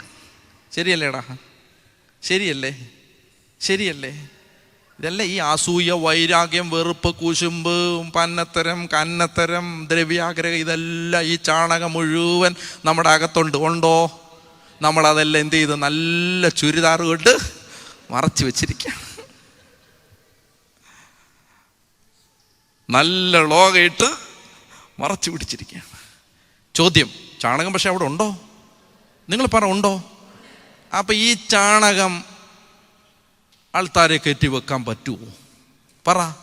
പറ്റില്ല. അപ്പം അതുകൊണ്ട് ഈ ചാണകം എടുത്ത് ചാണകക്കുഴിയിലേക്ക് ഇടും. ആ ചാണകക്കുഴിയുടെ പേരാണ് നരകം.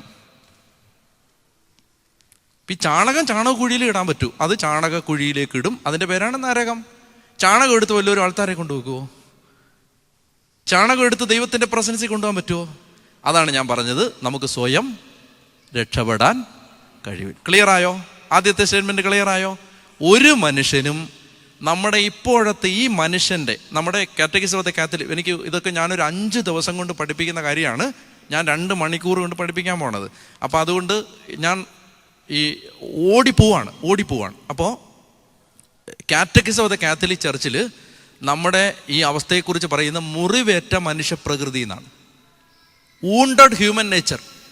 അതിനകത്തുനിന്ന് ഇതൊക്കെ വരൂ. ഈ കുശുമ്പ്, ഈ കന്നത്തര്, ഈ കുന്നായ്മ, ഇതെല്ലാം നമ്മൾ പോളിഷ്ഡ് ആയിരിക്കും, പക്ഷെ അകത്ത് ഇതെല്ലാം ഉണ്ട്. പാപാസക്തി, കോൺക്യുപ്പീഷൻസ്, അത് നമ്മളിലുണ്ട്. അപ്പം ഇതെല്ലാം നമ്മളിലുള്ളത് കൊണ്ട് ഈ സാധനം സ്വർഗത്തിൽ പോകുമെന്ന് വിചാരിക്കണ്ട. സ്വയം രക്ഷപ്പെടാൻ നമുക്ക് കഴിയില്ല. ഒരു പേര് പറയുന്നത് ഓർത്തിരിക്കണം. പെലാജിയനിസം എന്ന് പറഞ്ഞാൽ സഭ ശപിച്ച് തള്ളിയ പാഷണ്ഡതയാണ്. പെലാജിയനിസം എന്ന് പറഞ്ഞാൽ മനുഷ്യന്, ശ്രദ്ധിച്ച്, PELAGIANISM, പെലാജിയനിസം എന്ന ഹെരസി എന്താണെന്നറിയാമോ? പെലാജിയൂസ് എന്ന് പറയുന്ന സന്യാസ വൈദികൻ റോമിൽ ചെന്ന് പഠിപ്പിച്ചു, എല്ലാവരെയും പഠിപ്പിച്ചു. എന്താ പഠിപ്പിച്ചത്? മനുഷ്യന് സ്വന്തം സ്വാഭാവിക ശക്തി ഉപയോഗിച്ച് നിത്യതയിലെത്താൻ പറ്റും എന്ന് പഠിപ്പിച്ച പാഷണ്ഡത സഭ ശപിച്ച് തള്ളി. സഭ പറഞ്ഞു അത് ദുരുപദേശമാണ്, പാഷണ്ഡതയാണ്. ഒരു മനുഷ്യനും സ്വന്തം സ്വാഭാവിക ശക്തി കൊണ്ട് നിത്യതയിലെത്താൻ പറ്റില്ല. ക്ലിയറായോ? ഉറക്കെ പറഞ്ഞേ ഹല്ലേലൂയാ, ഹല്ലേലൂയാ. അതാണ് രക്ഷയുടെ ഒന്നാമത്തെ സ്റ്റേറ്റ്മെന്റ്. ഒന്നേ ആയുള്ളൂ, വിഷമിക്കൊന്നും വേണ്ട. നമുക്ക് സ്വയം രക്ഷപ്പെടാൻ പറ്റില്ല. അപ്പോൾ അതിന് ദൈവം ഒരു സൊല്യൂഷൻ കണ്ടെത്തിയിട്ടുണ്ട്. ആ സൊല്യൂഷൻ ഞാൻ പറയാം. അപ്പോൾ ആദ്യം പറഞ്ഞത് എന്താണ്? ഒന്നാമത്തെ കാര്യം, നമ്മുടെ രക്ഷയെ സംബന്ധിച്ച് ഒന്നാമതായിട്ട് നമ്മൾ തിരിച്ചറിയേണ്ട the primary conviction regarding our salvation is what? എന്താണ് നമ്മുടെ രക്ഷയെ സംബന്ധിക്കുന്ന ഒന്നാം ദിവ്യരഹസ്യം? എന്താണ്? അതായത് എനിക്ക് സ്വയം രക്ഷ നേടാൻ സാധ്യമല്ല. I am incapable of attaining salvation by myself. അപ്പോൾ ഇതാണ് രക്ഷയെ സംബന്ധിക്കുന്ന ഒന്നാമത്തെ ബോധ്യം. അത് ക്ലിയറായോ? അപ്പോൾ അവിടെ ഒരുപാട് കാര്യങ്ങൾ നമ്മുടെ മനസ്സിലേക്ക് വരാം. ഇതുമായി ബന്ധപ്പെട്ട് നമ്മൾ മനസ്സിലാക്കേണ്ട മറ്റൊരു സംഗതി, അതിനോട് ചേർന്ന് മനസ്സിലാക്കേണ്ട ഒരു സംഗതിയാണ്. അതായത് എനിക്ക് സ്വയം രക്ഷപ്പെടാൻ പറ്റില്ല. എന്തുകൊണ്ടാണ്? അതിൻ്റെ കാരണങ്ങൾ ഒന്ന് ഞാൻ പറഞ്ഞു, നമ്മുടെ ഉള്ളിൽ പാപമുണ്ട്. നമ്മൾ ആ ചാണകം എന്ന് പറഞ്ഞ ഉദാഹരണം മറന്നു പോരുത്. അതായത് അപ്പോൾ നമ്മുടെ ഉള്ളിൽ ആ പാപമുണ്ട്. അപ്പോൾ ആ പാപ വാസനകളുണ്ട്, പാപമുണ്ട്. അപ്പോൾ അതുകൊണ്ടാണ് പൗലോസ് അപ്പോസ്തലൻ ഇങ്ങനെ പറയും.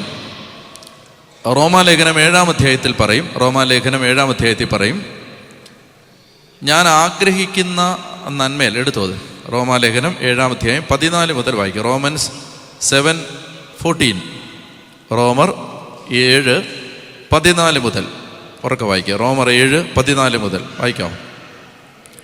നിയമം ആത്മീയമാണെന്ന് നാം അറിയുന്നു. അത് വിട്ടേക്ക്. അടുത്തത്, ഞാൻ പാപത്തിന് അടിമയായി വിൽക്കപ്പെട്ട ജഡികനാണ്.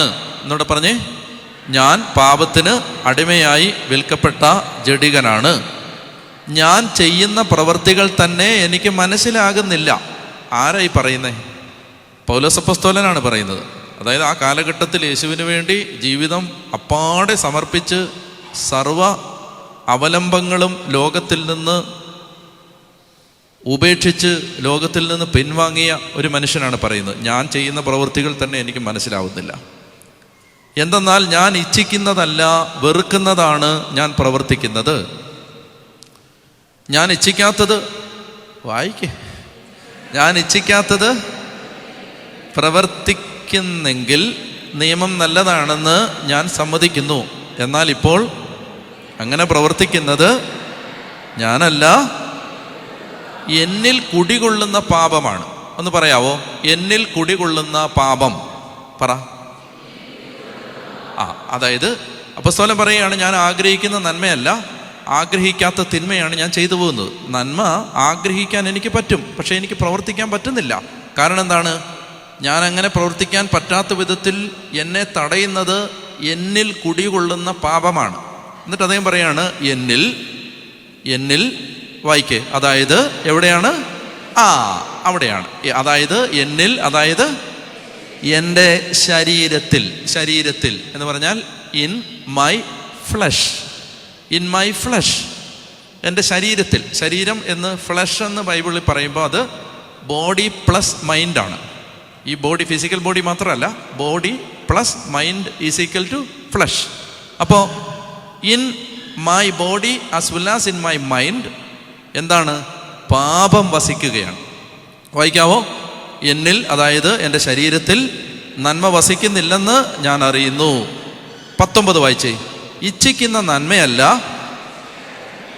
ഞാൻ പ്രവർത്തിക്കുന്നത്. ഇനി 21 വായിച്ചേ. അങ്ങനെ നന്മ ചെയ്യാൻ ആഗ്രഹിക്കുന്ന എന്നിൽ തന്നെ തിന്മയുണ്ട്. ഇനി അടുത്തത് 23. എൻ്റെ അവയവങ്ങളിലാകട്ടെ എൻ്റെ മനസ്സിൻ്റെ നിയമത്തോട് പോരാടുന്ന വേറൊരു നിയമം ഞാൻ കാണുന്നു. അതെൻ്റെ അവയവങ്ങളിലുള്ള പാപത്തിൻ്റെ നിയമത്തിന് എന്നെ അടിമപ്പെടുത്തുന്നു. ഇത്രയേ ഉള്ളൂ. ഇങ്ങോട്ട് നോക്കിയേ, ഇത്രയേ ഉള്ളൂ.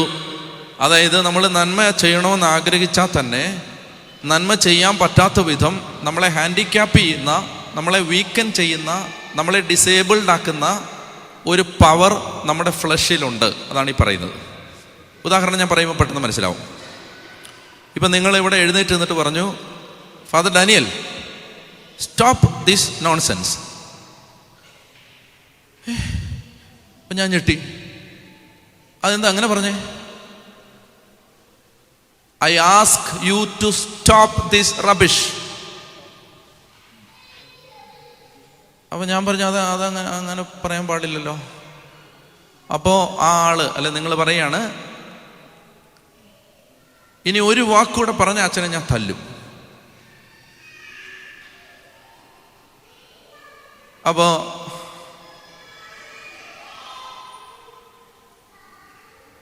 ഞാൻ പറഞ്ഞു, എന്നാ തല്ലടാ.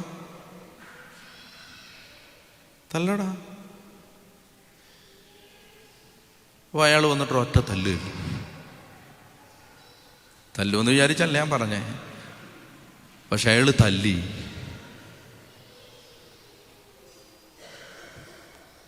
അപ്പം നിങ്ങളെ the whole congregation is looking at me. He is a retreat preacher. What will be his response when somebody give a slap on his cheek? What will be his response? അങ്ങനെ ഇന്നലെ പറയുന്ന കേട്ടല്ലോ, ഒരു കരണത്തടിക്കുന്നവന് മറുകരണം കൂടെ കാണിച്ചു, നോക്കട്ടെ നോക്കട്ടെ നോക്കട്ടെ. അപ്പോൾ നിങ്ങളങ്ങനെ ചിന്തിക്കുമ്പോൾ ഞാൻ എന്താ ചിന്തിക്കുന്നത്? എല്ലാവരും നോക്ക്, ആരും ഇല്ലായിരുന്നെങ്കിൽ ഇവനൊരെണ്ണം കൊടുക്കായിരുന്നു. പക്ഷേ എല്ലാവരും നോക്കുകയാണല്ലോ, റെക്കോർഡ് ചെയ്യുകയാണല്ലോ. മാത്രമല്ല, ഞാൻ ഇന്നലെ പ്രസംഗിച്ചതേ ഉള്ളല്ലോ, തിരിച്ചടിക്കാൻ പറ്റില്ല. അപ്പോൾ എന്ത് ചെയ്യണം? ഞാൻ റിട്രീറ്റ് പ്രീച്ചർ ആയി പോയല്ലോ, എന്ത് ചെയ്യണം? ഇനിയിപ്പോൾ ഒരു വഴിയേ ഉള്ളൂ, ഇവനോട് അല്ലയോ brother, I forgive you brother എന്ന് പറയണം. ഓക്കെ? അപ്പോൾ I have taken a very positive decision to speak like this, brother I forgive you. So I went to him, to the seat in which he was sitting on. I went to him and looked straight at his face and modified my appearance through culture, education, formation. I modified myself. Something is growing inside, but I don't show up. അത് ഞാൻ വലിയ കാണിക്കില്ല. അങ്ങനെ ഞാൻ ചെന്നിട്ട് I made my mind in such a way, or I made my appearance in a very positive way, and I went to him and said, brother I forgive you എന്ന് എത്ര ഞാൻ ചിരിച്ച് പറയാൻ ശ്രമിച്ചാലും the bitterness which I am experiencing will somehow show up. അന്നേരം വന്നില്ലേലും 10 minute ഇവിടെ വന്ന് എന്ന് പറഞ്ഞുകൊണ്ടിരിക്കുന്നതിനിടയിൽ ഞാൻ പറയും, ദൈവം ചോദിച്ചോളും. പുറത്തു വന്നില്ലേ? അപ്പോൾ വിശുദ്ധിയോടെ പെരുമാറുന്നതിനുള്ള എൻ്റെ എനിമി വെളിയിലാണോ അകത്താണോ? അകത്താണ്. അകത്തെന്ന് പറഞ്ഞാൽ എവിടെ? അകത്ത് ഇൻ മൈ ഫ്ലഷ്. നിന്നോട് സ്നേഹത്തോടെ പെരുമാറണമെന്ന് ഞാൻ പോസിറ്റീവായി ആഗ്രഹിക്കുമ്പോൾ തന്നെ അതിനെ തടയുന്ന ഒരു പവർ എൻ്റെ ഫ്ലഷിലുണ്ട്. Yes or no? യെസ്.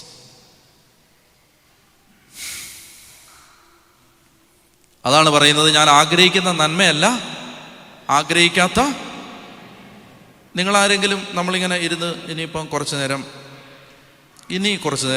അസൂയപ്പെട്ട് കളയാം എന്നാലോചിച്ച് തീരുമാനം എടുത്തിട്ടാണോ കുശുമ്പുണ്ടാവുന്നേ? ഇറ്റ് കംസ് നാച്ചുറലി അല്ലേ?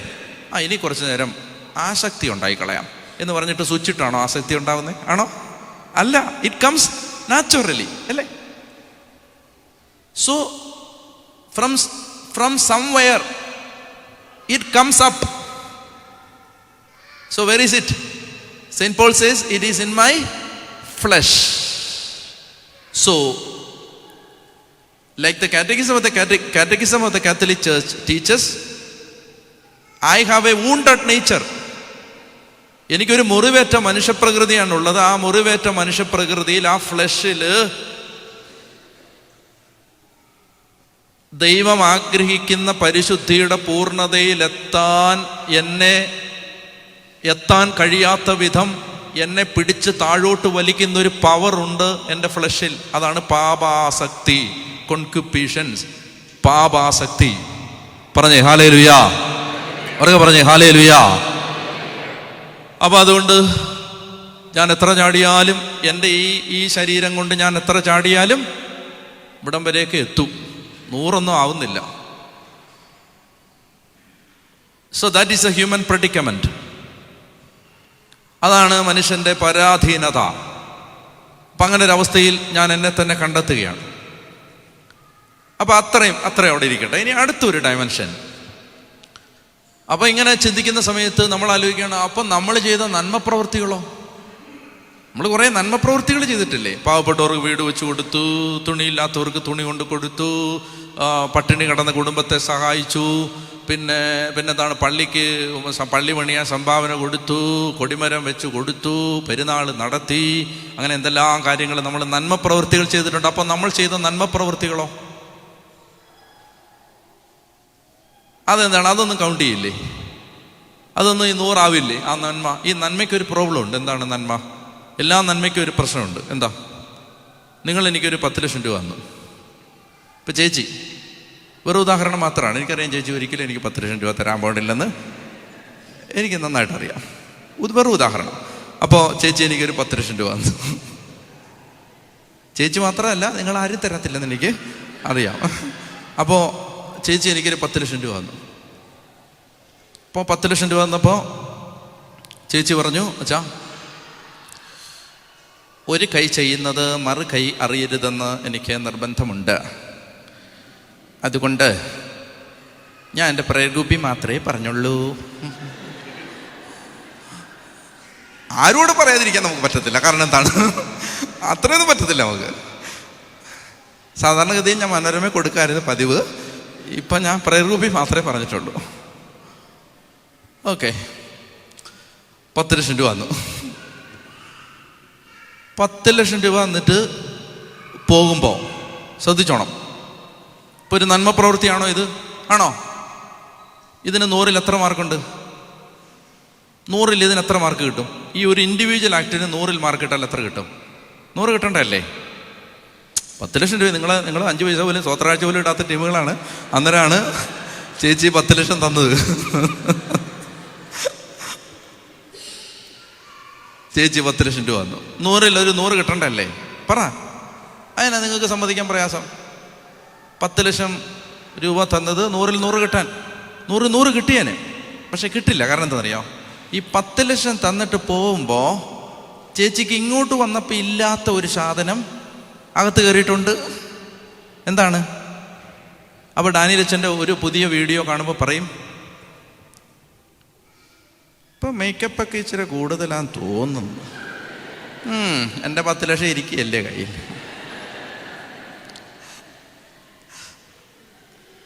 ഇനി ഞാൻ അയർലൻഡിൽ വരുന്നെന്നറിഞ്ഞ ഉടനെ ചേച്ചി എനിക്ക് മെസ്സേജ് ഇട്ടു, എൻ്റെ വീട്ടിൽ വരുമല്ലോ അല്ലേ? അപ്പം ഞാൻ മറുപടി അയച്ചു, ഇല്ല വരാൻ പറ്റില്ല, തിരക്കാണ്.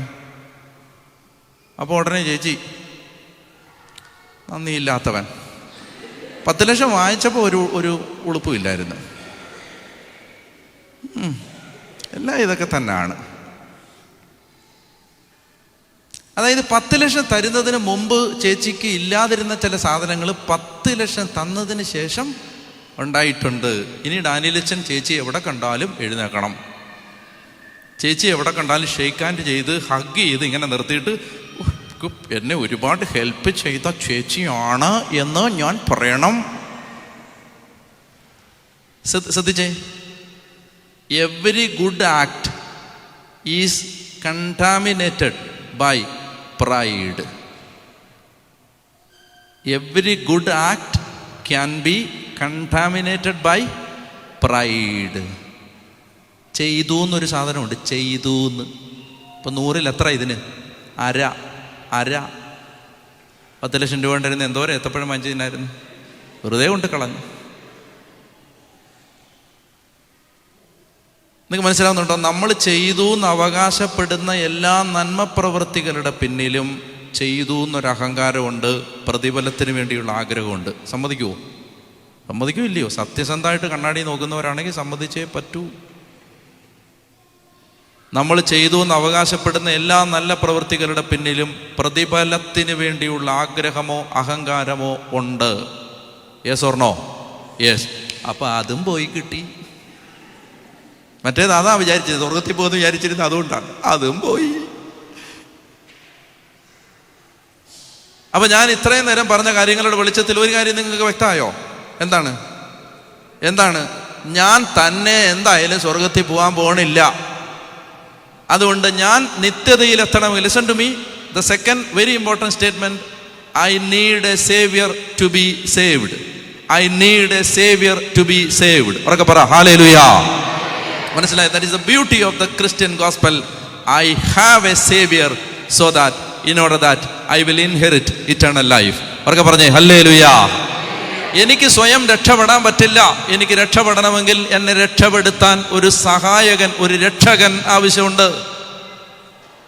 അതുകൊണ്ടാണ് God so loved the world that he sent his only son to the world so that everyone who believes in his name will be saved. തന്നിൽ വിശ്വസിക്കുന്ന ഒരുവൻ പോലും നശിച്ചു പോകാതെ നിത്യജീവൻ പ്രാപിക്കേണ്ടതിന് തൻ്റെ ഏകജാതനെ നൽകാൻ തക്ക വിധം ദൈവം ലോകത്തെ അത്രമാത്രം സ്നേഹിച്ചു. അതായത് നമ്മളൊരു വണ്ടിക്കകത്തിരുന്ന് വണ്ടി ഉന്താൻ പറ്റുമോ? വണ്ടി നിന്ന് പോയി, അന്നേരം വണ്ടിക്കകത്തിരുന്ന് നമ്മൾ വണ്ടി ഉന്തുകയാണ്. പണ്ടൊക്കെ ഞാൻ ചെറുപ്പത്തിൽ ബസ്സിലിരുന്നിട്ട്, ബസ്സിൻ്റെ ഒരു കമ്പിയില്ലേ, നമ്മുടെ ട്രാൻസ്പോർട്ട് ബസ്സിൽ ഈ ഇങ്ങനെ പിടിക്കാൻ ഒരു കമ്പിയില്ലേ, ഇരിക്കുമ്പോൾ സീറ്റിലിരുന്നിട്ട് പിടിക്കാം, ആ കമ്പി, ആ കമ്പിയിലിരുന്ന് ഇങ്ങനെ തള്ളുമ്പോൾ ചെറുപ്പത്തിൽ ഞാൻ ഓർത്തിട്ടുണ്ട്, ഞാനാണ് ഈ ബസ് തള്ളിക്കൊണ്ട് പോകുന്നതെന്ന്. അങ്ങനെ ഞാൻ വിചാരിച്ചിട്ടുണ്ട്. പക്ഷേ അത് മണ്ടത്തരാണ്, ഫൂളിഷ്നെസ്സാണ്. നമുക്ക് വണ്ടിക്കകത്തിരുന്ന് നമ്മൾ എന്ത് തള്ളിയാലും, എത്ര തള്ളിയാലും വണ്ടി മുന്നോട്ട് പോവില്ല. അപ്പോൾ വണ്ടിക്കകത്തിരുന്ന് വണ്ടി തള്ളാൻ പറ്റില്ല. ആ വണ്ടി നീങ്ങണമെങ്കിൽ വെളിയിൽ നിന്ന് ആരെങ്കിലും തള്ളിത്തരണം. So I need a saviour to be saved. ഉറക്കെ പറഞ്ഞേ ഹല്ലേലൂയാ, ഉറക്കെ പറഞ്ഞേ ഹല്ലേലൂയാ, ഹല്ലേലൂയാ, ഹല്ലേലൂയാ. അതുകൊണ്ട് രക്ഷയുടെ രണ്ടാമത്തെ സ്റ്റേറ്റ്മെന്റ് അതാണ്, ദൈവം തൻ്റെ പുത്രനെ ലോകത്തിലേക്ക് അയച്ചു. ദൈവം തൻ്റെ പുത്രനെ ലോകത്തിലേക്ക് അയച്ചിട്ട് അവൻ ചെയ്ത കാര്യങ്ങൾ എല്ലാം വിശദീകരിക്കണമെങ്കിൽ എനിക്ക് ഇനിയൊരു 4 ദിവസം കൂടെ വേണം. അതുകൊണ്ട് ഞാൻ അതിലേക്ക് പോകുന്നില്ല. നിങ്ങൾക്ക് ഈ വിഷയത്തിൽ കൂടുതൽ അറിയാൻ താല്പര്യമുണ്ടെങ്കിൽ ഞാൻ ഈ കിടപ്പുണ്ട് 2022 അനന്തപുരി കൺവെൻഷൻ, 2021 പാലാ കൺവെൻഷൻ ഒക്കെ നോക്കിയാൽ അതിനകത്ത് ഞാൻ ഇതിൻ്റെ ഡീറ്റെയിൽസ് പറഞ്ഞിട്ടുണ്ട്. ഡീറ്റെയിൽസ്, യേശു നമുക്ക് വേണ്ടി രക്ഷ പൂർത്തിയാക്കിയതിൻ്റെ വിശദാംശങ്ങൾ. അപ്പോൾ എനിക്ക് അതിലേക്ക് പോകാൻ ഇന്ന് സമയമില്ല, അപ്പം ഞാൻ അതിലേക്ക് കിടക്കുന്നില്ല. ഇത്രയും നിങ്ങൾ മനസ്സിലാക്കിയിരിക്കുക, യേശു എന്നെ രക്ഷിക്കാൻ, ദൈവം എന്നെ രക്ഷിക്കാൻ സ്വന്തം പുത്രനെ ലോകത്തിലേക്ക് അയച്ചു എന്നൊക്കെ പറയാവോ? ഹല്ലേലൂയാ. ഇനി നിങ്ങൾ നന്നായി ശ്രദ്ധിക്കണം, ഇത് യേശു ലോകത്തിലേക്ക് വന്ന് എൻ്റെ രക്ഷയ്ക്ക് വേണ്ടി എന്തെല്ലാം ചെയ്തു എന്ന്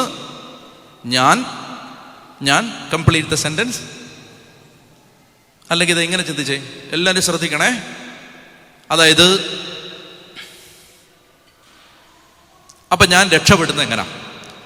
ദൈവം തൻ്റെ പുത്രനെ ലോകത്തിലേക്ക് അയച്ചു എന്നെ രക്ഷിക്കാൻ. ഞാൻ രക്ഷപ്പെടുന്നത് എങ്ങനെയാ? ഇനി ഞാൻ എങ്ങനെ രക്ഷപ്പെടുന്നത്? എന്നിൽ തന്നെ ആശ്രയിച്ചുള്ള പ്രവൃത്തി കൊണ്ട് ഞാൻ രക്ഷപ്പെടില്ല. ഇനി ഞാൻ എങ്ങനെ രക്ഷപ്പെടും?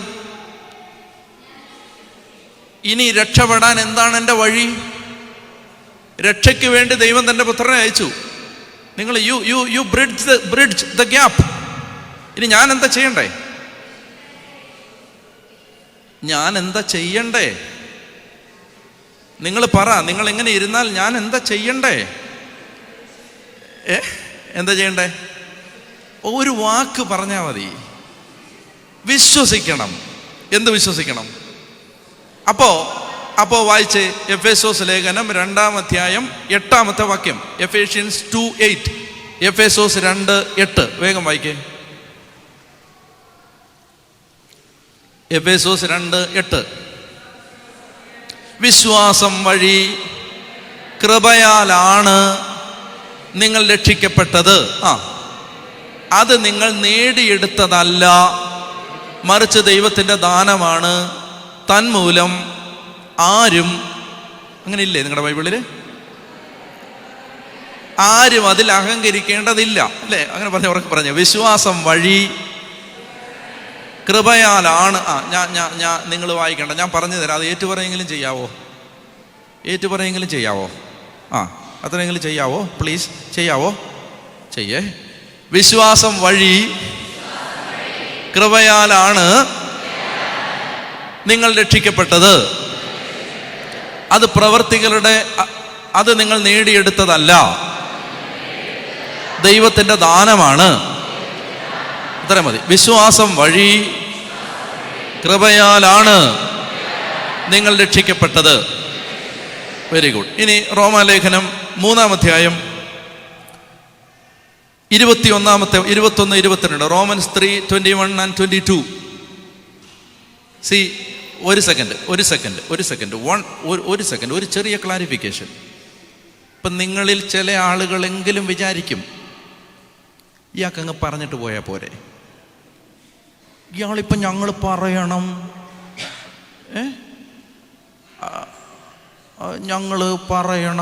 ഞങ്ങൾ ഉറക്കെ പറയണം, ഞങ്ങൾ വായിക്കണം, ഇയാൾ ഇൻസിസ്റ്റ് ചെയ്യുന്നത്, ഇയാൾക്കങ്ങ് പറഞ്ഞിട്ട് പോയാൽ പോരെ?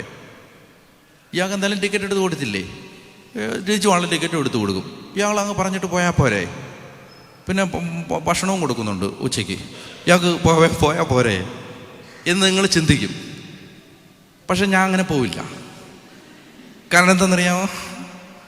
കാരണം ഇത് നിങ്ങൾക്ക് ഇഷ്ടമുണ്ടെങ്കിലും ഇല്ലെങ്കിലും നിങ്ങളുടെ തലയിലും ചങ്കിലും അടിച്ച് കയറ്റാതെ ഞാൻ പോവില്ല.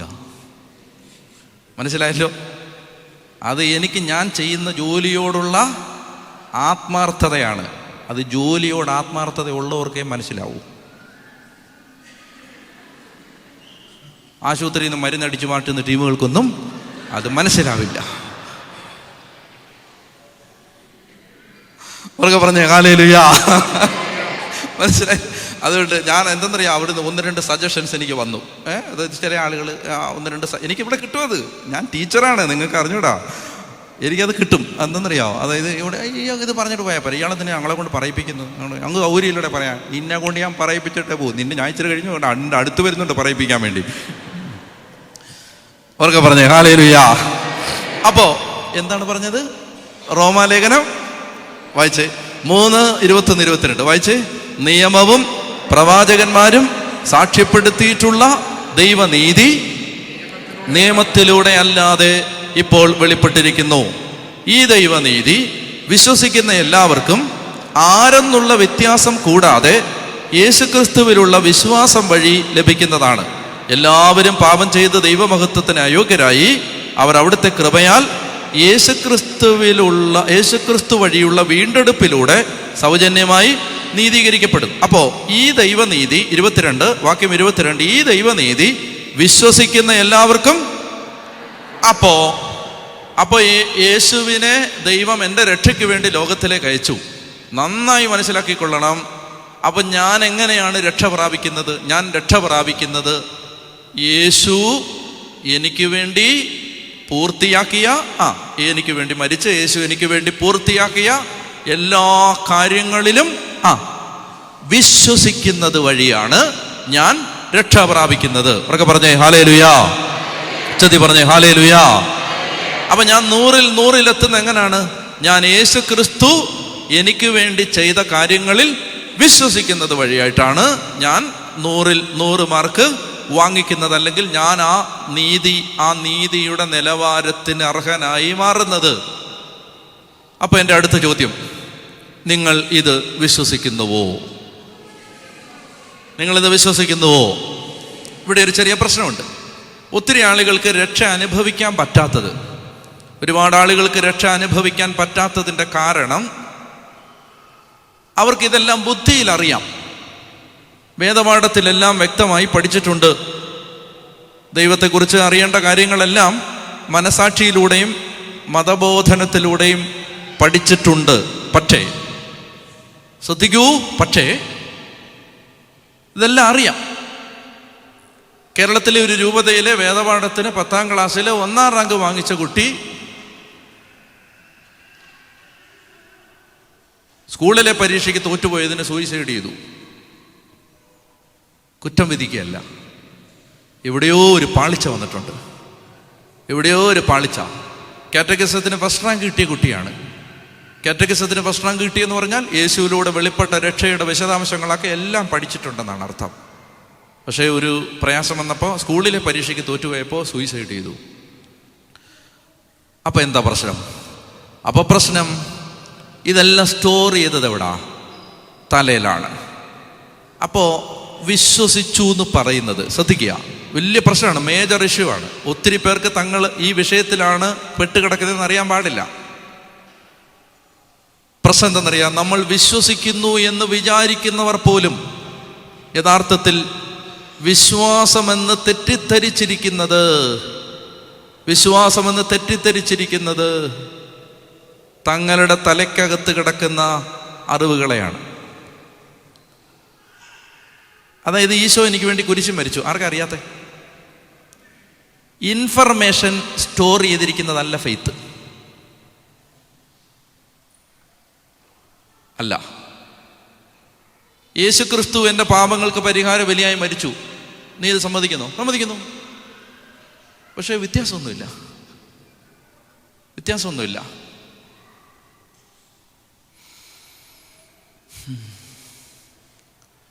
അപ്പോൾ പിന്നെ എന്താ ഫെയ്ത്ത്? നിങ്ങൾ നന്നായിട്ട് ഇത് ശ്രദ്ധിക്കണം. വിശ്വാസം യഥാർത്ഥത്തിൽ തലേ കിടക്കുന്ന അറിവല്ല, അത് ഉറപ്പാണ്. എവിടെ നിന്നറിയാം? ഹൃദയത്തിലുള്ള ഉറപ്പാണ്.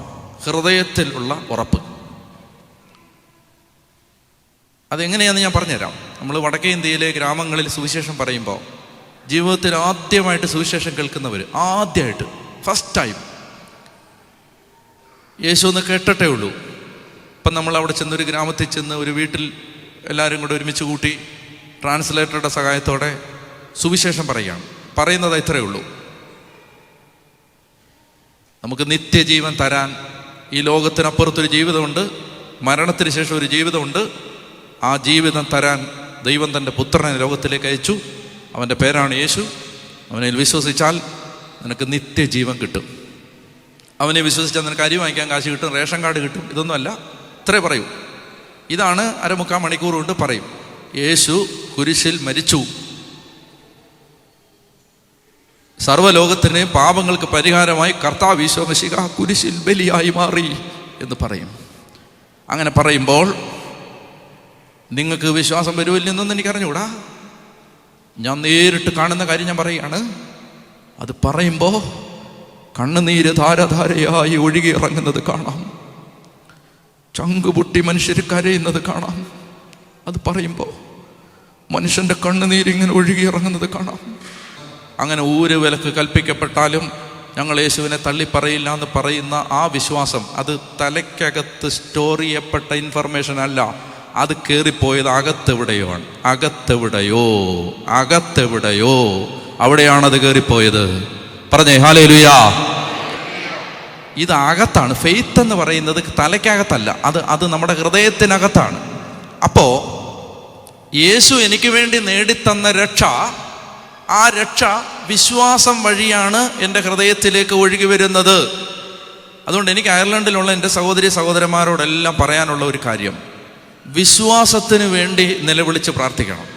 കർത്താവേ, എനിക്ക് വിശ്വാസം തരണേ എന്ന് പ്രാർത്ഥിക്കണം. അപ്പം നിങ്ങൾ പറയും ഞങ്ങൾക്ക് വിശ്വാസമുണ്ട്. അപ്പം ഞാൻ പറയും now prove that you have faith. നിങ്ങൾക്ക് വിശ്വാസം ഉണ്ടെന്ന് തെളിയിക്കുക. അപ്പം നിങ്ങൾ എന്നോട് തിരിച്ച് പറയും വിശ്വാസമുണ്ട്, ഞങ്ങൾക്ക് അയർലൻഡിലേക്ക് വരാൻ വിസയ്ക്ക് തടസ്സം ഉണ്ടായിരുന്നു, ഞങ്ങൾ യൂദാസ് ലീഗയുടെ നൊവേന ചൊല്ലി പ്രാർത്ഥിച്ചു, അപ്പം ഞങ്ങൾക്ക് ആ വഴി തുറക്കപ്പെട്ടു. വിശ്വാസം ഇല്ലാഞ്ഞിട്ടാണോ? ഞങ്ങൾക്ക് അയർലൻഡിൽ വന്നു കഴിഞ്ഞ് ജോലിയുടെ പല കാര്യങ്ങൾക്കും വേണ്ടി ഞങ്ങൾ പരിശ്രമിച്ചു, ഞങ്ങൾക്ക് തടസ്സം നേരിട്ടു, അപ്പം ഞങ്ങൾ സെയിൻറ്റ് ആൻ്റണിയുടെ നൊവേന ചൊല്ലി ഞങ്ങൾക്കത് സാധിച്ചു കിട്ടി. വിശ്വാസം ഇല്ലാഞ്ഞിട്ടാണോ? ഞങ്ങൾ ധ്യാനം കൂടി, അപ്പം ഞങ്ങളുടെ കാര്യം നടന്നു. വിശ്വാസം ഇല്ലാഞ്ഞിട്ടാണോ? അപ്പോൾ വിശ്വാസം ഉണ്ട് എന്നതിന് സാധാരണഗതിയിൽ നമ്മൾ സാധാരണ മനുഷ്യർ പറയുന്ന ഉദാഹരണങ്ങൾ ഇതൊക്കെയാണ്. ശരിയോ തെറ്റോ? Yes or no? ശരിയല്ലേ? അപ്പോൾ വിശ്വാസം ഉണ്ട് എന്നതിന്, അപ്പോൾ ഈ മേൽ പ്രസ്താവിച്ച ഉദാഹരണങ്ങളെ ആധാരമാക്കി, നിങ്ങൾ ഈ പറഞ്ഞ ഉദാഹരണങ്ങളെ ആധാരമാക്കി ഞാൻ വിശ്വാസത്തിൻ്റെ ഡെഫിനിഷൻ പറയാൻ പോവാണ്. വിശ്വാസത്തിൻ്റെ ഡെഫിനിഷൻ, അതായത് എനിക്ക് ജോലി കിട്ടാതിരുന്ന സമയത്ത് ഞാൻ പ്രാർത്ഥിച്ചപ്പോൾ എനിക്ക് ജോലി കിട്ടി. അതെനിക്ക് വിശ്വാസം ഉള്ളതുകൊണ്ടാണ്. ഞാൻ എൻ്റെ കല്യാണം നടക്കാതെ ഞാൻ പ്രാർത്ഥിച്ച് കല്യാണം നടന്നു. എനിക്ക് വിശ്വാസം ഉള്ളതുകൊണ്ടാണ്. ദൈവം എനിക്ക് ഒത്തിരി നന്മകൾ അനുഗ്രഹങ്ങൾ തന്നിട്ടുണ്ട്. വിശ്വാസം ഉള്ളതുകൊണ്ടാണ്. അപ്പോൾ നിങ്ങൾ ഇങ്ങനെ പ്രസ്താവിച്ച ഉദാഹരണങ്ങളുടെ പശ്ചാത്തലത്തിൽ ഞാൻ വിശ്വാസത്തെ നിർവചിക്കാൻ പോവുകയാണ്. I'm going to define faith. വിശ്വാസം എന്ന് പറയുന്നത് പ്രാർത്ഥിച്ചാൽ ദൈവം പ്രാർത്ഥിക്കുന്ന കാര്യങ്ങൾക്ക് മറുപടി തരുമെന്നുള്ള ഉറപ്പാണ് വിശ്വാസം. ഞാൻ ഈ പറഞ്ഞ ശരിയോ തെറ്റോ? തെറ്റാണോ? എങ്ങനെ ശരിയോ? നിങ്ങൾ പറഞ്ഞ ഉദാഹരണത്തിൻ്റെ വെളിച്ചത്തിൽ വിശ്വാസത്തെ ഞാൻ ഡിഫൈൻ ചെയ്ത് തെറ്റാണോ? നിങ്ങൾ പറഞ്ഞ ഉദാഹരണങ്ങൾ വെളിച്ചത്തിൽ ഇതല്ലേ വിശ്വാസം? പ്രാർത്ഥിക്കുന്ന കാര്യങ്ങൾ നടക്കുമെന്നുള്ള ഉറപ്പാണ് വിശ്വാസം. ശരിയോ തെറ്റോ? ഞാനീ പറഞ്ഞത് ശരിയോ തെറ്റോ? ശരിയല്ലേ? ശരിയല്ലേ? പക്ഷെ അതല്ല വിശ്വാസം. ആ വിശ്വാസത്തെ വിളിക്കുന്ന, ഇപ്പം ഞാൻ ഈ പറഞ്ഞ വിശ്വാസത്തെ വിളിക്കുന്ന പേര് കോമൺ ഫെയ്ത്ത് എന്നാണ്, ജനറൽ ഫെയ്ത്ത് എന്നാണ്, സാമാന്യ വിശ്വാസം. അത് ഹിന്ദുവിനുമുണ്ട്, മുസ്ലിമിനുണ്ട്, പാഴ്സിക്കുമുണ്ട്, ജൈനനുമുണ്ട്, ബുദ്ധിസ്റ്റിനുമുണ്ട്. ശബരിമല പോകുന്ന ഭക്തനുമുണ്ട് ഈ വിശ്വാസം. മെക്കയിൽ പോകുന്ന മുസ്ലിമിനുമുണ്ട് ഈ വിശ്വാസം. തിരുവനന്തപുരത്ത് ആറ്റുകാൽ പൊങ്കാലയിടാൻ വരുന്ന 20,000 സ്ത്രീകൾക്കുണ്ട് ഈ വിശ്വാസം. എന്ത്? പ്രാർത്ഥിച്ചാൽ കാര്യങ്ങൾ നടക്കുന്നുള്ള വിശ്വാസം. അതല്ല ക്രിസ്ത്യൻ ഫെയ്ത്ത്. പിന്നെന്താണ് ക്രിസ്ത്യൻ ഫെയ്ത്ത്? ക്രിസ്ത്യൻ ഫെയ്ത്ത് എന്ന് പറയുന്നത് എൻ്റെ രക്ഷയ്ക്ക് വേണ്ടി എൻ്റെ ദൈവം യേശുക്രിസ്തുവിലൂടെ എന്തെല്ലാം ചെയ്തോ ആ കാര്യങ്ങളിലുള്ള ഉറപ്പാണ് വിശ്വാസം. സിമ്പിളായിട്ട് പറഞ്ഞാൽ വിശ്വാസ പ്രമാണത്തിനകത്തൊരു 12 ആർട്ടിക്കിൾസ് പറഞ്ഞിട്ടില്ലേ? ഏകദൈവത്തിൽ ഞാൻ വിശ്വസിക്കുന്നു, പുത്രനായ യേശുവിൽ ഞാൻ വിശ്വസിക്കുന്നു, അവൻ കന്യകയിൽ നിന്ന് ജാതനായി, എന്നിട്ട് മനുഷ്യനായി, പിന്നെ എന്താണ് പീലാത്തോസിൻ്റെ കാലത്ത് പീഡ സഹിച്ചു, ഇങ്ങനെ പറഞ്ഞ കുറേ കാര്യം. ഈ കാര്യങ്ങളിലുള്ള ഉറപ്പ്, അതിനകത്ത് ഉറപ്പുണ്ടോ? യേശു രണ്ടാമത് വരും, ഉറപ്പുണ്ടോ? ഉണ്ടോ? പറ. ഈ കാര്യങ്ങളിലുള്ള ഉറപ്പ്, അതാണ് രക്ഷയ്ക്കാവശ്യമായ വിശ്വാസം. രക്ഷ വേണമെങ്കിൽ എൻ്റെ യേശു ലോകത്തിൻ്റെ ഏകരക്ഷകനാണെന്ന്, യേശുവിലൂടെ മാത്രമേ ലോകം രക്ഷിക്കപ്പെടൂ എന്ന്, യേശുവിലൂടെ മാത്രമാണ് രക്ഷയെന്ന്, യേശു ലോകത്തിൻ്റെ പാപത്തിന് പരിഹാരമായി കുരിശിൽ മരിച്ചുവെന്ന് ഹൃദയത്തിൽ തട്ടി വിശ്വസിക്കണം. അതാണ് വിശ്വാസം. ആ വിശ്വാസമാണ് രക്ഷപ്രദാനം ചെയ്യുന്നത്. ഒന്നുകൂടെ വായിക്കാമോ? നമുക്ക് ദോഷകരമായി നിന്ന ലിഖിത നിയമങ്ങളെ അവൻ മായിച്ചു കളയുകയും അവയെ കുരിശിൽ തറച്ച് നിഷ്കാസനം ചെയ്യുകയും ചെയ്തു. അടുത്ത വാക്യം 15. ആധിപത്യങ്ങളെയും അധികാരങ്ങളെയും അവൻ നിരായുധമാക്കി. അവൻ കുരിശിൽ അവയുടെ മേൽ വിജയം ആഘോഷിച്ചുകൊണ്ട് അവയെ പരസ്യമായി അവഹേളനാപാത്രങ്ങളാക്കി. ആധിപത്യങ്ങളെയും അധികാരങ്ങളെയും അവൻ, അതായത് ആയുധം വെപ്പിച്ച് കീഴടക്കി. ആരെ? പിശാചിനെ. അപ്പൊ മൂന്നാമത്തെ കാര്യം, യേശു പിശാചിന്റെ ആധിപത്യത്തിൽ നിന്ന് എന്നെ രക്ഷിച്ചു. ഈ മൂന്ന് കാര്യം ഒന്ന് പറയാവോ? ഒന്ന്, യേശു പാപത്തിൽ നിന്ന് എന്നെ രക്ഷിച്ചു. പറയാവോ? 2, യേശു സകല ശാപങ്ങളിൽ നിന്നും എന്നെ രക്ഷിച്ചു. 3, യേശു പിശാചിന്റെ എല്ലാ ആധിപത്യങ്ങളിൽ നിന്നും എന്നെ രക്ഷിച്ചു. ഈ 3 കാര്യങ്ങൾക്കകത്ത് പെടുന്നതാണ് രോഗം, പരാജയം, തകർച്ച, തോൽവി, അപമാനം, നാശം. ഇങ്ങനെ നമ്മൾ മനുഷ്യൻ അനുഭവിക്കുന്ന എല്ലാ പ്രയാസങ്ങളും ഈ 3 കാര്യത്തിനകത്ത് കിടക്കുന്നതാണ്. അപ്പൊ ജനറലായിട്ട് പറഞ്ഞാൽ ഈ 3 കാര്യങ്ങളാണ്. 1 പാപം, 2 ശാപം, 3 പൈശാചികാധിപത്യം. ഈ 3 കാര്യങ്ങളിൽ നിന്ന് യേശു തൻ്റെ കുരിശിലൂടെ എന്നെ വീണ്ടെടുത്തു. ഇത് നമ്മുടെ ഹൃദയത്തിൻ്റെ അകത്ത് നമ്മൾ വിശ്വസിച്ചാൽ പിന്നെ പാപത്തിനോ ശാപത്തിനോ പൈശാചിക ശക്തികൾക്കോ നമ്മുടെ മേൽ യാതൊരു അധികാരവും ഇല്ല. അവർക്ക് പറഞ്ഞേ ഹല്ലേലൂയ.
പഴയ നിയമത്തിൽ ഇസ്രായേലിൻ്റെ ബോധമണ്ഡലത്തിൽ കടലിന് മീതെ നടക്കുന്നത്, തിരമാലകളെ ചവിട്ടി മെതിക്കുന്നത് ആരാണ്? ദൈവമാണ്. അപ്പോൾ അത് യേശുവിൻ്റെ ദൈവത്വം വെളിപ്പെടുത്താൻ കർത്താവ് ഉപയോഗിച്ച ഒരു സംഭവമാണ് കടലിന് മീതെ നടന്നത്. ഇനി രാത്രിയുടെ 4-ാം യാമത്തിൽ അവൻ കടലിന് മീതെ നടന്ന് അവരുടെ അടുത്തെത്തി. അടുത്ത വാക്യം, അവരെ കടന്നു പോകാൻ ഭാവിച്ചു. അതാണ് അടുത്ത വെളിപ്പെടുത്തൽ. കടന്നു പോകാൻ ഭാവിച്ചു. നിങ്ങൾക്കത് കേൾക്കുമ്പോൾ എന്തെങ്കിലും തോന്നുന്നുണ്ടോ? കടന്നു പോകാൻ ഭാവിച്ചു. കടന്നുപോയി. പുറപ്പാട് 34:5-6 വാക്യങ്ങൾ. കർത്താവ് മേഘത്തിൽ ഇറങ്ങി വന്ന് അവൻ്റെ അടുത്ത് നിൽക്കുകയും കർത്താവ് എന്ന തൻ്റെ നാമം പ്രഖ്യാപിക്കുകയും ചെയ്തു. മനസ്സിലായോ? അപ്പൊ കർത്താവ് കർത്താവ് കർത്താവ് ലോർഡ് എന്ന തൻ്റെ നാമം പ്രഖ്യാപിച്ചു. ഓക്കെ, അവിടുന്ന് ഇപ്രകാരം ഉദ്ഘോഷിച്ചുകൊണ്ട് അവന്റെ മുമ്പിലൂടെ കടന്നുപോയി. താൻ ദൈവമാണ് എന്ന് പ്രഖ്യാപിച്ചുകൊണ്ട് കടന്നുപോയി.